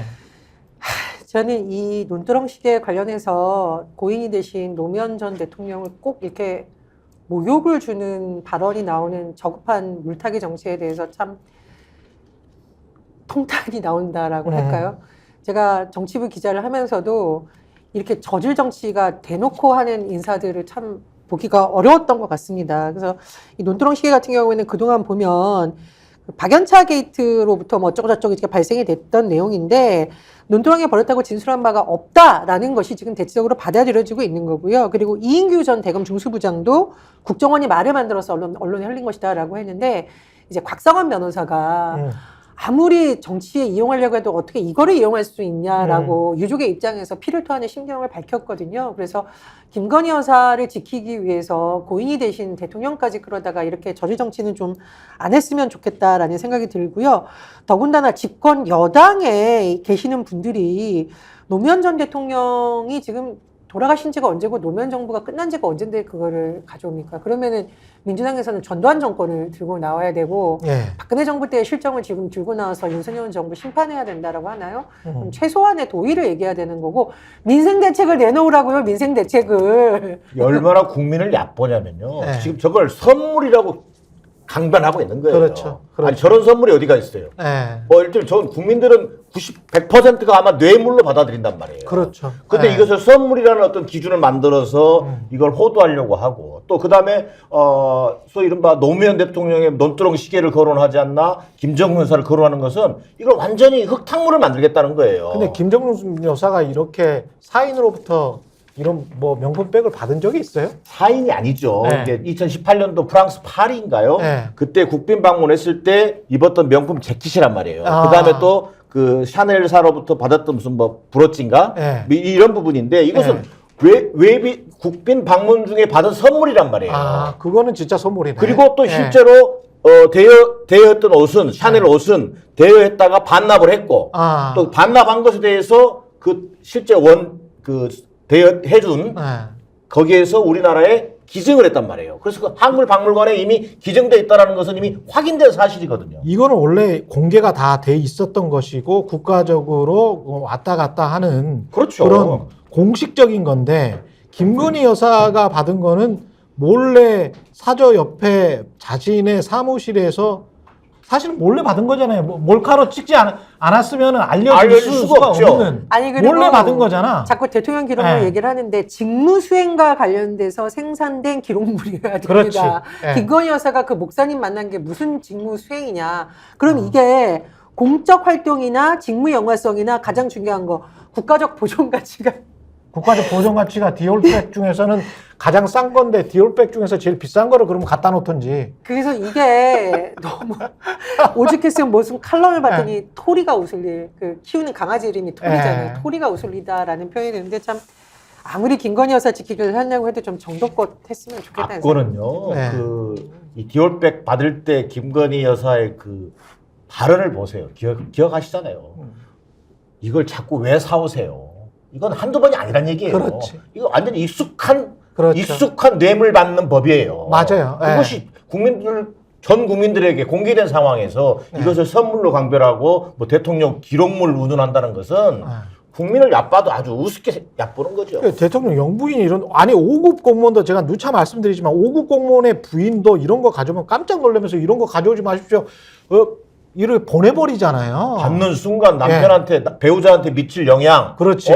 얼마나 걱정한 거예요. 네. 이거 공직을 해본 경험이 없기 때문이라고 변명할 수도 없어요. 대통령이 대통령. 아니 대통령 그리고 검사였잖아. 검사 부인이었잖아. 검사들은 늘 그래 왔거든요. 아니 그래서 그렇게 억울하면 지금 검찰에 뭐 네. 배당이 됐다라고 하니까 검찰에서 명명백백하게 밝히면 되겠네요. 그렇지. 억울하다. 네. 명명백백하게 밝히면 되는데 왜 네. 수사도 안 하고 국민권익위도 제대로 안 하냔 말입니다. 피해자라면 피해자가 요구를 해야죠. 그렇지. 이 수사해달라. 그렇지. 수사해서 네. 진위를 좀 가려달라. 네. 이렇게 가야 하는 게 맞죠. 근데 네. 피해자라 그러면서 덮자.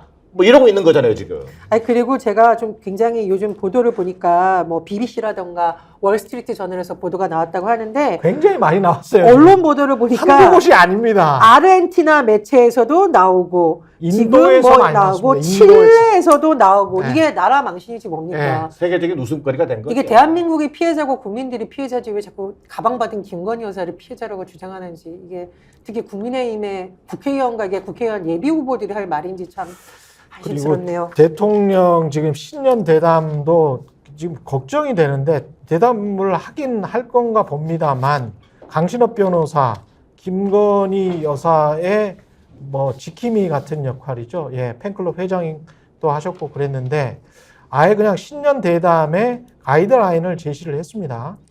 예, 대통령이 해야 할 건 두 가지 유감이다. 유감 천황이 유감 표명하는 것처럼 해야 된다는 말인지, 하나는 몰카 공작, 그리고 탄핵 공작, 여기에 관한 유감 표명을 해야 된다. 강신업의 예. 재등장? 예. 뭐 이런 거잖아요. 이게 본인이 이제 등장할 만한 국면이다라고 또 생각을 하는가 봅니다. 거리를 만든 거죠. 예. 지금 벌써 한동훈 그 비대위원장의 팬클럽, 팬카페, 예. 리드 훈이, 예. 그다음에 또 이쪽 그 김건희 여사 관련된 뭐 건희 사람도 있고 또 뭐 건승 코리아도 있어요. 그렇죠. 뭐 이런 이 팬클럽들이 벌써 온라인상에서는 지금 붙었거든요. 유난 이 충돌 이후에 이런 속에서 내가 드디어 윤석열을 지키는 또 김건희를 지키는 소위 호위무사가 되겠다 하고 지금 본인 스스로 등장한 건데, 이 갈등 국면에서 김건희를 지키는 이미지를 통해서 하겠다는데 최소한의 상식과 기준을 가지고 있다면 그것도 설득력이 있겠지만 지금 말 한마디 한마디가 이거 심지어는 이 선물이라고 주장하면서 마약 수사에서 얘기되는 던지기 수법까지 거론하고 있잖아요. 그러니까 완전히 이것은 제가 볼 때는 앞서 얘기했던 한동훈 비대위원장의 중도 확장 전략에도 맞지 않을 뿐더러 지금 이렇게 다시 윤한 갈등을 윤한 갈등의 촉매제 역할을 할 수 있다는 점에서 저는 오래 못 갈 거라고 봅니다. 저는 제일 의아스러운 발언이 김건희 여사를 지키는 게 정권을 지킨다는 식으로 발언을 했더라고요. 그러면 윤석열 대통령보다 더 중요한 인물이 김건희 여사라는 건지. 그러니까 김건희와 정권을 지키기 위해서 이렇게 이야기를 했는데, 정권을 지키기 위해서라도 김건희 여사와 관련된 각종 의혹들, 특히 주가 조작 의혹과 관련한 것들, 그리고 디올백과 관련한 것들은 철저하게 그냥 절연을 하고 끊고 가면 사실은 대통령 지지율이 엄청나게 올라갈 겁니다. 맞습니다. 여론조사 지지율에서 부정평가에 영향을 미치는 요인으로 자꾸 김건희 여사 리스크가 등장하고 있잖아요. 예. 실제로도. 그러면 왜 이 여론조사가 중요하냐면은 대통령 지지율이 만약 30% 지금 31% 나온 것도 있거든요. 만약에 28%가 나온다고 생각을 해보십시오. 누가 대통령의 말을 듣고 국정운영의 동력을 도대체 어떻게 확보할 거냐고요. 그러면 대통령이 이 문제를 잘 국민의 민심에 맞게 처리를 해야 되는데 민심과 지금 자꾸 거꾸로 가고 있는 거예요. 국정운영은 포기하고 김건희 여사만 지키려고 하는 것이야 라는 비판이 쏟아질 수밖에 없는 거고, 그래서 보수 언론에서조차 김건희 여사 사저로 가라, 뭐 집으로 가라 이런 표현이 지금 계속 나오고 있는 겁니다. 분명해진 것은 이번에 윤석열 한동훈 충돌을 통해서 나타난 것은 이른바 선출된 권력, 대통령이라고 하는 선출된 권력 뒤에 선출되지 않은 권력이 엄연히 존재하고 있다는 것을 확인시켜줬다. 선출되지 않은 권력은 김건희. 배우자 김건희다. 김건희라고 하는 그것이 하나 있고, 이것을 다시 한번 확인시켜준 것은 강신업 변호사죠. 김건희를 정권 차원에서 지키자고 하는 논리가. 이선 조용하다가 다시 나온 것 자체가. 예. 그런 부분에서 이게 이번 이 당정 간의 갈등, 윤석열 한동훈 충돌을 통해서 도드라진 것은, 문제의 본질은 다시 한번 김건희라는 것을 확인시켜주고 있다. 저는 뭐 삼국유사 때나 나와서 일이 요즘 다시 재현되는 것이 굉장히 씁쓸한데, 천공이란 인물이 이렇게 시끄럽게 국회에서 논란이 되는 적이 있었는가. 무속과 관련된 논란이 이렇게 논란이 된 게 있는데, 제가 말씀드린 이 무속 관련 논란은요, 대선 후보 경선 과정에서 국민의힘 후보들도 제기를 했던 부분입니다. 그렇죠. 유승민 후보도 이거 뭐 공작도 아니고요. 또 예. 여러 언론에서 예. 무속과 관련된 인물이라든가 이런 인물들이 캠프와 관련된 곳에 있어서 문제 제기를 했었고요. 그 다음에 또 하나가 여사의 팬카페에 관련된 부분이에요. 예. 역대 정부를 돌아봐도 이렇게 노골적으로 대통령 배우자의 팬카페 관련자들이 나서거나 혹은 팬카페 사진이 유출되거나 이런 사람이 사실 거의 없습니다. 그렇죠. 그래서 이것도 굉장히 좀 기이한 현상이라고 우리가 봐야겠는 거예요. 네, 팬카페가 또 극단적이잖아요. 예, 극단적인 이야기를 많이 하고, 이걸 뭐 국민들이 상식적으로 납득할 만한 이야기를 해야 되는데 그들만의 세상에서 그들만의 이야기를 하니까 점점 더 그 대통령이나 여사를 안으로 그 소외되게 만드는, 국민들로부터 소외되게 만드는 그런 역할을 오히려 지지층, 강신업 변호사 같은 사람들 또는 국민의힘의 맹목적인 의원들이 하고 있는 게 아닌가, 그런 생각도 들고요. 예. 여기까지 하겠습니다. 지금까지 정기남 조선대학교 정치외교학과 개공교수, 전혜연 우석대학교 대학원 개공교수였습니다. 고맙습니다. 네, 잠시 광고 보시고 박지원 전 국정원장과 돌아오겠습니다.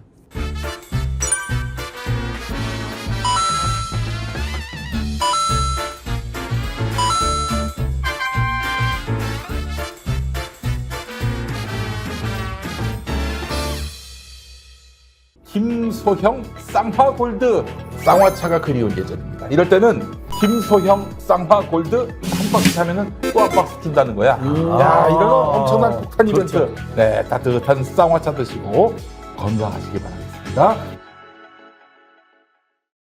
혹시 지인에게 묻지 마식으로 가입하신 건 아닌가요? 보험에도 점검이 필요합니다. 요즘 경기가 어려워서 보험료 내는 것도 부담스럽죠? 건강보험도 자동차 보험도 나에게 맞춤 보장. 믿을 수 있는 보험 전문가들. 믿을 수 있다 더 착한 보험.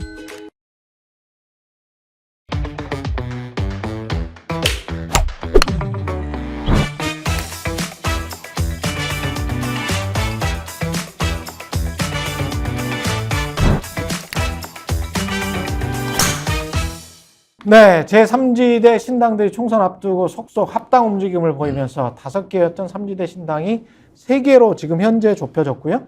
예, 중텐트들이 빅텐트로 이어질 건가 전망이 엇갈립니다. 선거제 관련해서는 더불어민주당의 선택이 굉장히 중요해졌습니다. 권역별 비례대표제냐, 준연동제냐, 예, 어떻게 생각하시는지 박지원 전 국가정보원장 나오셨습니다. 안녕하세요. 네, 안녕하세요. 예.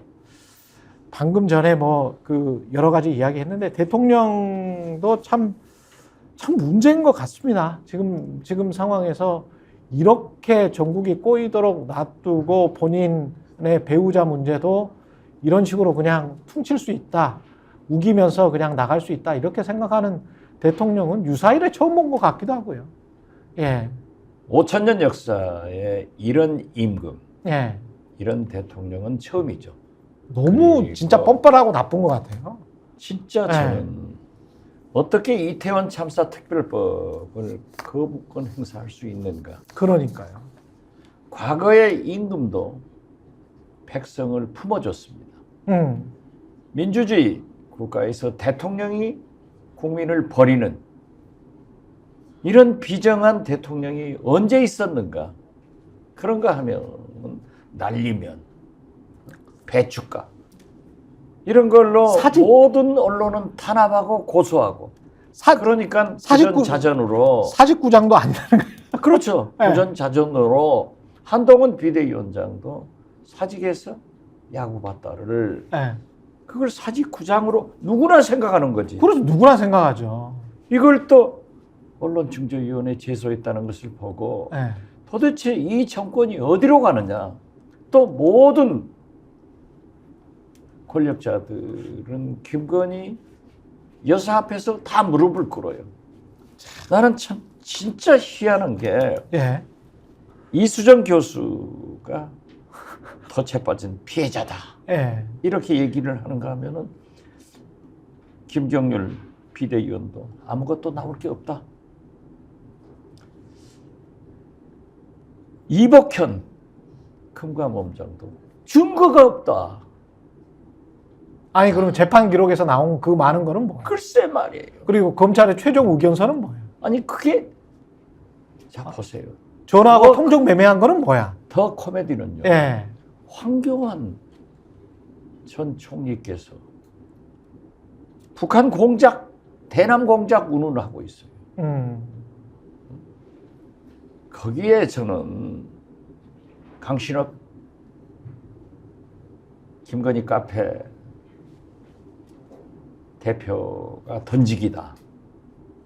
도대체 어떻게 이런 얘기를 국민을 얼마나 바보로 졸로 보면은 이런 얘기를 하는가. 도대체 이런 말씀이라도 좀 안 했으면은 화가 덜 나겠어요. 그래서 저는 이 모든 사람들이 김건희 앞에서 무릎을 꿇는가. 이 정권이. 그래서 저는 김건희, 윤석열 정권이다. 저는 이렇게 결론을 냅니다. 점점 그렇게 돼가고 있는 것 같습니다. 점점이 아니라 지금 예. 아니 심지어 한동훈 비대위원장도 결과적으로 무릎을 꿇는 그렇죠. 90도 폴더 인사한 걸로 다 끝난 거예요. 끝났죠. 그리고 그렇지만은 이제 대통령실에서 한 2시간 밥 저는 먹는 거 하고. 이것은 언발의 오줌누기다. 임시 봉합이지만은 곧 터진다. 왜냐하면 최소한도 김건희 특검 소리를 입도 뻥끗하지 마라 하는 명령과 함께 공천은 내가 보낸 용액관, 검액관으로 해라. 그런데 이거 할 수가 없어요. 그래서 폴다 90도 인사로 전용차 타고 오면서 2시간 37분간 오찬 커피 마시면서 그런 얘기가 안 나왔겠느냐. 우리 속담에 참새가 방앗간 지나갈 수 있어요? 지나갈 수 없죠. 예. 국제적인 관심사인 심지어 페루 언론도. 언론도 영부인의 디올백 가지고 얘기하잖아요. 이런데 그걸 지나갔겠느냐. 이 자체도 저는 윤석열 대통령, 한동훈 비대위원장이 국민을 진짜 바보로 보고 짐은 국가다. 루이 14세 대통령 노릇을 하고 있고 윤석열, 김건희 정권이 오래 갈 수 있겠느냐. 저는 이렇게 봐요. 그렇지만 이것은 은발의 오줌 내기고 곧 터진다. 그런데 저하고 똑같은 견해를 계속 말씀하시는 분이 신평 변호사. 아, 신평. 네. 예. 윤석열 대통령은 멘토라고 하는 분도 한동훈 오래 못 간다. 터진다. 이런 말씀을 하고 있더라고요. 오래 못 그런데 간다 터진다가 총선 전에 터진다? 네, 총선 전에 곧 터진다. 이것은 한동훈 비대위원장이 너무 조급하게 1인자로 올라서는 거예요. 태양은 둘이 될 수 없습니다. 하나예요. 그런데 전국 다니면서 나도 태양이다? 지지도가 윤석열 대통령보다 앞서고 당내도 의원들이 전부 한동훈 편에 들어서면은 대통령이 김건희 여사가 2년도 되지 못했는데 이 꼴 보냐 이거죠. 저는 이건 절대 터집니다. 권력의 속성상. 그런데 심평 변호사도 똑같은 얘기를 하고 있는데 딱 일부 언론들은 다 봉합되고 예. 잘 되는 것으로 지금 그렇죠. 예. 국민을 호도하고 있다 이거죠. 아, 그렇게 보시는구나. 저는 그렇게 봐요. 아, 한 번 더 터질 것이다. 이게 터지죠. 이런 식으로 봉합될 수 있는 문제가 아니다. 권력의 속성상 이건 아닙니다. 알겠습니다. 그 삼지대 같은 경우는 어떻게 될 것 같습니까? 이게 지금 중텐트 이준석 양양자, 이낙연 원칙과 상식 이쪽은 일단 통합 선언을 했고 그러면 이 네 자죠. 예. 네 개의 집단이 한꺼번에 이제 뭉치면 이른바 빅텐트가 형성이 되는 것 같은데 그렇게 될까요? 저는 빅텐트는 결론적으로 보면 안 될 것이다. 안 된다. 네, 이렇게 예측을 하는데요. 예. 이준석, 금태섭, 양양자. 그 뒤에는 가파더 김종인 전 대표가 자리를 잡고 있습니다. 예. 그렇기 때문에 저는 처음부터 이준석, 금태섭, 양양자는 함께 뭉칠 것이다. 이렇게 봤는데 가장 바로메타는 유승민 이었죠. 전 대표의 운행이었어요. 예. 저는 대구 출마 지역이 이준석 그리고 유승민 서울 수도권으로 이렇게 구분을 내서 같이 가겠다. 그리고 이준석 당대표 유승민 대통령 후보로 정리되는 것 아닌가 그렇게 봤어요. 예. 그렇게 봤는데 김종인 전 비대위원장이 유승민 의원에 대해서 네거티브한 말씀을 한 번씩 하시더라고요. 아. 그런데 이준석 대표는 바로 스픽스. 예. 여기에서 함께 방송을 하면서 얘기를 나눠보면은 스펙트럼이 넓어요. 정의당까지도 품고 가려고 그래. 그래서 저는 대중 정치인으로 참 대성할 사람이다. 그래서 이합 집산, 밀실 정치 이런 국민들이 싫어하는 정치만 하지 않으면은 나는 이준석 대표는 한국의 케네디가 될 수 있다. 이렇게 본인한테도 충고를 해줬어요. 예. 그런데 유승민 전 대표는 제가 경험을 해봤잖아요. 유승민 대통령 후보, 홍준표, 안철수. 네. 이때 단일화를 하려고 보니까 대북 정책에 대해서 엄청난 극우 보수예요. 그리고 경제 정책, 노동 정책에서 부동의 보수란 말이에요. 그것도 아주 극에 가까운 태도를 취하는데 여기서 과연 이준석의 스펙트럼이 넓은 정의당까지도 품을 수 있다 하는 것에 동조를 할까? 저는 안 된다고 봤어요. 그렇기 때문에 이준석 대표가 유승민 전 대표를 잘 설득해라. 같이 가야 된다라고 했는데 선이 딱 그어져버렸잖아요. 그렇다고 하면은 이준석 대표는 영남 보수 신당을 표방하고 있는데 더 진보적인 이낙연, 민주당 출신, 호남을 배경 이런 분들하고 함께 가겠느냐. 가면은 자기 표 본산인 보수, 영남 그리고 수도권 일부에서도 득표가 어려워지기 때문에 저는 같이 못 갈 것이다. 그렇게 봅니다. 약간 저 다른 측면으로 같이 못 갈 거다라고 생각을 하기는 하는데 아니 현실적으로 비례대표랄지 비례대표가 가능성이 굉장히 좀 높잖아요. 이쪽 당들이. 그렇죠. 그러면 그 각각 나눠 먹는 게 현실적으로는 가장 좋지 않습니까?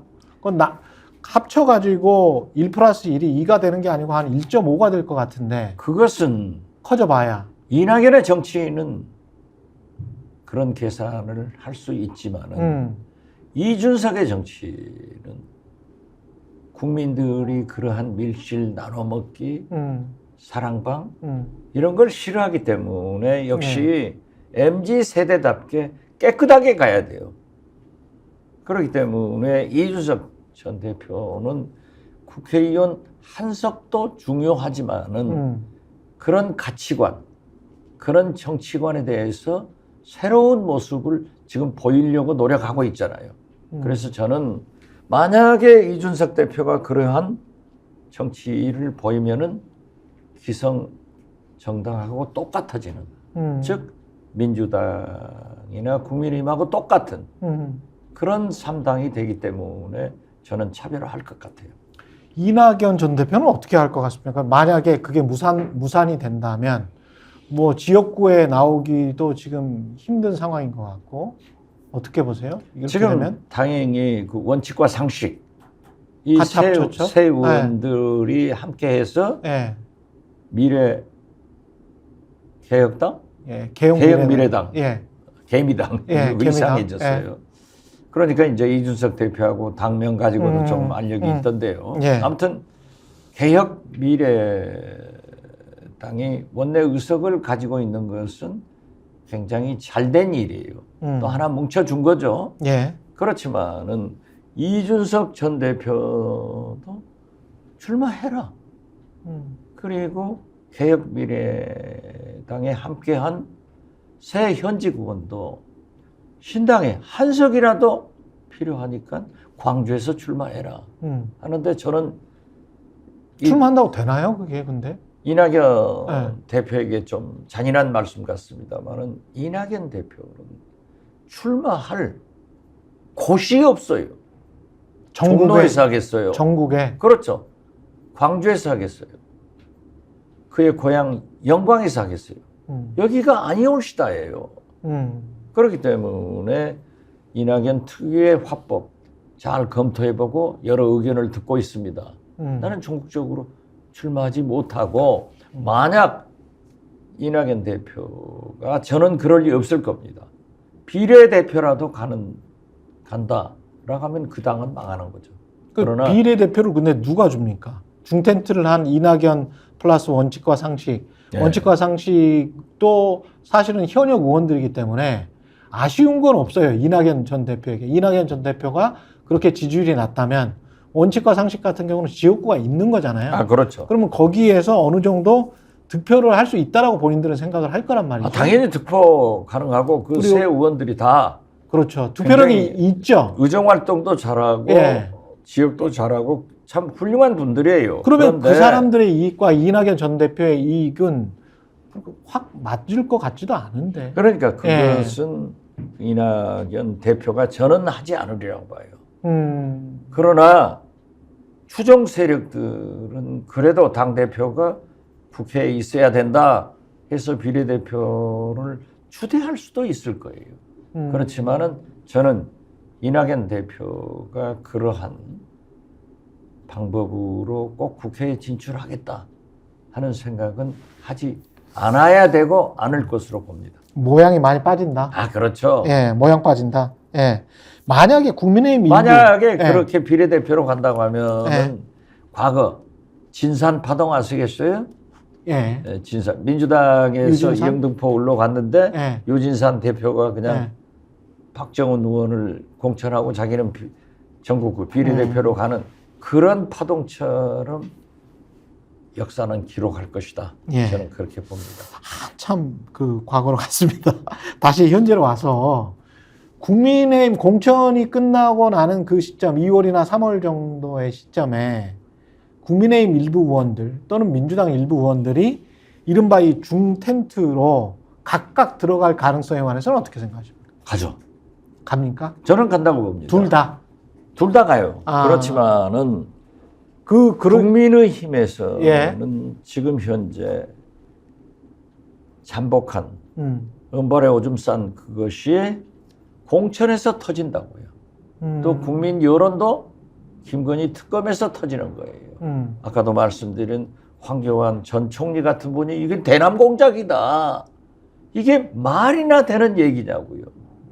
과거 박정희, 전두환 이 독재 정권 때는 대한민국의 모든 미제 사건, 심지어 살인사 같은 것도 북한의 공작이다 하면은 우리 국민이 90%가 믿는 시대가 있었어요. 아니 대남 공약이면 수사를 해야지. 아니 그러니까 수사를 해야지. 특수하게 수사를 해야지 정말. 그게 말이 되냐고요. 공안부에서 수사를 아니, 해야지. 그렇지만 공안부에서. 지금 그러한 네. 생각을 가지고 있는 사람도 이 대한민국에 존재하기 때문에 네. 제가 지금 말씀드리는 건데 저는 국민의힘은 용산에서 대통령이 검액관 50명, 용액관 50명을 이미 차출을 해놨잖아요. 예. 그래가지고 검사 출신들은 양지로 보내고 심지어 장관 출신들은 오지로 보내고 있잖아요. 그러면은 그 양지가 어디냐고요? 영남이고 강남 벨트 아니에요. 예. 이랬을 때 거기 현역 중진 의원들이 가만히 있겠냐? 저는 많은 국민의힘 의원들이 우르르. 근데 이제까지 했던 말들 있지 않습니까? 영남의 핵심 의원들 그리고 강남의 핵심 의원들은 다 윤석열 두둔했단 말이지. 아니, 김건희 두둔했고 그러다가 갑자기 공천 떨어졌어. 공천 그것은- 떨어졌다고 이준석한테 가서 아니, 그건 지금 우리 진영렬 기자가 순진한 거예요. 아, 저는 순진합니다. 현역 국회의원들을 뺐지. 탐구 욕은 그렇습니까? 버려요. 그래서 아. 가서 네. 하고 가서 또 우리 이쪽 당에서 나온다. 가죠. 당연히 가죠. 아. 그걸 지금 이준석 대표는 기다리고 있는 거예요. 예. 그러면 삼지대는 확 클 수가 아, 있다. 그죠. 그래서 네. 제가 늘 그랬잖아요. 예. 이준석 대표는 원내 교섭단체도 등록하고 음. 기호도 3번 되고 국고보조도 받아서 선거를 잘 치를 수 있다. 아. 그러면 상대적으로 이쪽 당. 개혁 개혁미래당. 미래당은 개미당. 즉 이낙연 당은 어쩌냐. 예. 호남이 벨트란 말이에요. 혼의 벨트죠. 예, 그런데 제가 오늘 처음으로 해남 예. 완도 진도의 어떤 조그만 시민단체 같은 그런 단체를 움직이는 분이 문자를 보내왔어요. 이낙연은 박지원 당신을 한 번도 비난하지 않는데 왜 그렇게 당신은 이낙연을 비난하냐. 네. 내가 처음 들어봤어요. 그래서 이 호남에서도 공천에 실패하는 사람들이 이낙연 신당으로 갈 수 있다. 그렇지만 거기에서는 당선되기 힘들어요. 호남에서는. 예. 마찬가지로 수도권에서도 제가 볼 때는 당선되기 힘들다고요. 나는 현역 의원 세 분의 지역구에서는 해봐야 아는 거고 예. 그랬을 때 민주당 현역 의원들이 가는 것은 극소수일 거다. 왜냐하면 당선되기가 힘드니까. 당선되기가 쉽지 않고. 근데 국민의힘은 강남권 벨트하고 영남에서 당선될 확률이 있다. 왜냐하면 민주당은 안 찍을 것이고 윤석열 대통령을 비토하는 그런 보수 지지 세력이 있기 때문에 그쪽에서 20, 30%를 득표할 수 있다면. 그렇죠. 그렇기 때문에 네. 저는 개혁미래당 이낙연 신당은 호남에서는 전멸을 하지만은 수도권에서는 민주당 후보를 낙선시키는 윤석열 도우미 역할은 한다. 그거는 할 수 있겠네요. 해야죠. 네. 하죠. 그리고 5에서 한 10% 정도 얻는다면 이준석 개혁신당은 상당한 의석을 확보할 수 있다. 저는 그렇게 봐요. 그러면 민주당으로서는 지금의 상황이 굉장히 안 좋네요. 150석도 못 할 수 있네. 그것은 해봐야 알지만은 제가 어제 페이스북에 그러한 글을 올렸더니 즉 민주당이 늘 200석 한다 이런 얘기를 해서 그 너무 겸손하지 못한 태도를 취하면 안 된다. 좀 겸손하게 하자 했는데 지금 김건희 윤석열 정권에서 또 황교안, 강신업, 이복천 금감위원장 이런 분들이 하는 것을 보면은 오히려 이분들이 민주당 의석을 200석을 만들어주는 역할을 해주고 있다. 민주당 도우미는 정부 안에 있다. 그렇죠. 예. 결국 김건희, 윤석열 정권이 민주당을 도와주고 있다. 이렇게 생각하는데 자 보십시오. 영남에서 이준석 신당이 도약할 수 있는 것은 지금 현재 윤석열 대통령의 지지도가 그렇죠. 빠져나가잖아요. 그렇죠. 그리고 영남에서 한 번도 오른 적이 없어. 김건희 예. 특검은 해야 된다. 예. 또 영남에서도 이태원 참사법 어떻게 저렇게 비정한 대통령이 있느냐. 또 날리면 배춧값 언론을 탄압하는 이러한 사람들이 나서고 있기 때문에 제가 볼 때는 지금 한동훈 비대위원장이 불교계 표심을 공략한다는 거 아니에요? 영남은 불교 신자가 7, 80%입니다. 그리고 기독교나 천주교 신자는 10% 미만 10%입니다. 아, 그렇습니까? 그렇게 네. 종교적으로 하기 때문에 네. 불교를 공략한다라고 하는 것은 결국 영남을 지키겠다는 거예요. 그 권역별 비례제하고 그 선거제 관련해서는 꼭 여쭤봐야 될 것 같아서 한 3, 4분밖에 안 남았습니다. 권역별 비례제, 준연동제 관련해서 지금 민주당이 여러 가지 고민이 많은 것 같은데 명분으로 보면 시민사회와 함께 할 수 있는 준연동형 제도가 분명히 명분이 있는 것 같고. 저도 그리 가야 된다고 생각합니다. 예. 근데 안에서 실익으로 보면 권역별 비례제가 아닌가 이렇게 지금 주장을 하는 것 같은데. 전통적으로요. 예. 야당은 명분을 가지고 있어야 존재합니다. 여당은 정부는 실익을 가져가는 거예요. 예. 그렇지만은 저는 오늘 이재명 대표가 여기에 대해서 발표를 할 것이다 하는데 제가 생각할 때는 오늘 얘기할 필요가 없다. 어떻게 됐든 병립형이건 연동형이건 민주당은 지금 현재 아주 어렵게 비난을 받습니다. 그리고 민주당 내에서도 상당한 토론을 하고 있는데 그 토론이 민주정당에서 왜 나쁩니까? 저는 오히려 명령 복종하는 국민의힘이 틀려먹은 정당이다. 민주정당이 아니다 그렇게 봐요. 예. 그래서 저는 이 문제에 대해서는 왕도가 없습니다. 저도 병립형도 연동형도 둘 다 장점이 있는데 그래서 저도 민주, 진보, 개혁 세력이 연합공천을 일부 지역구도 같이 하는 것이 이 나라 윤석열 정권의 타도를 위해서는 필요하다. 이렇게 봅니다. 그래서 연동형으로 가는 게 낫겠다. 그렇죠. 예. 아니 그러나 이러한 것은 당내 토론을 충분히 해서 결정을 해야 되는데 오늘 만약 이재명 대표가 결론을 내리지 않더라도 국민적 비난은 받으면서도 토론을 해서 예. 결정하는 것이 좋다. 단 저는 계속 그것을 주장하고 있는데 함께 소수 정당이 국회 운영에 국정에 참여할 수 있는 길도 버텨주자. 그것이 지금 현재 원내교섭단체 구성 요건이 20석인데 예. 구라파처럼 5석까지 내려주면은 이러한 문제도 하나 해결된다.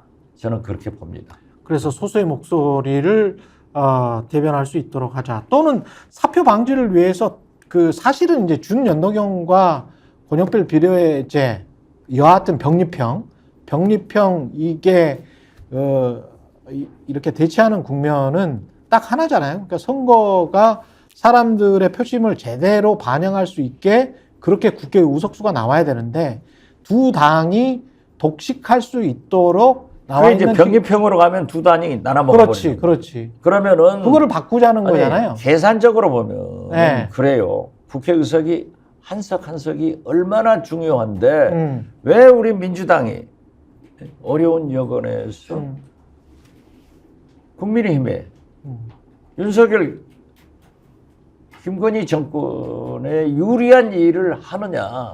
우리도 하자.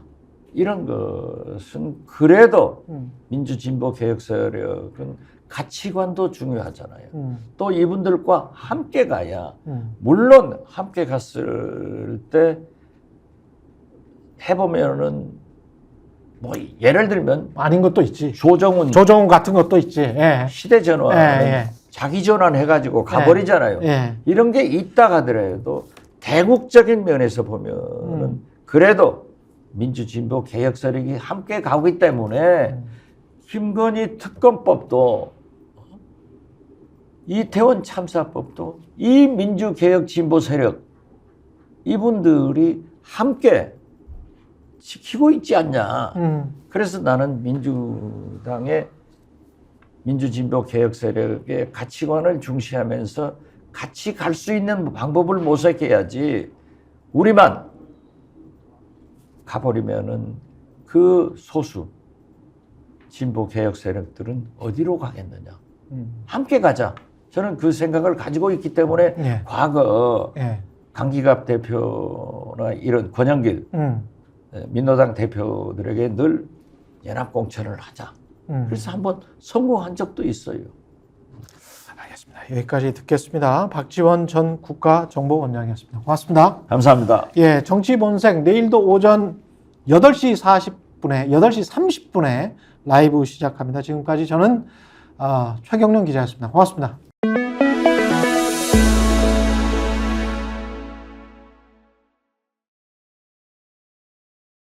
너무 제가 홍보를 정치원색. 예. 다시 제가 말씀드리죠. 예. 구독, 좋아요, 사랑입니다. 예.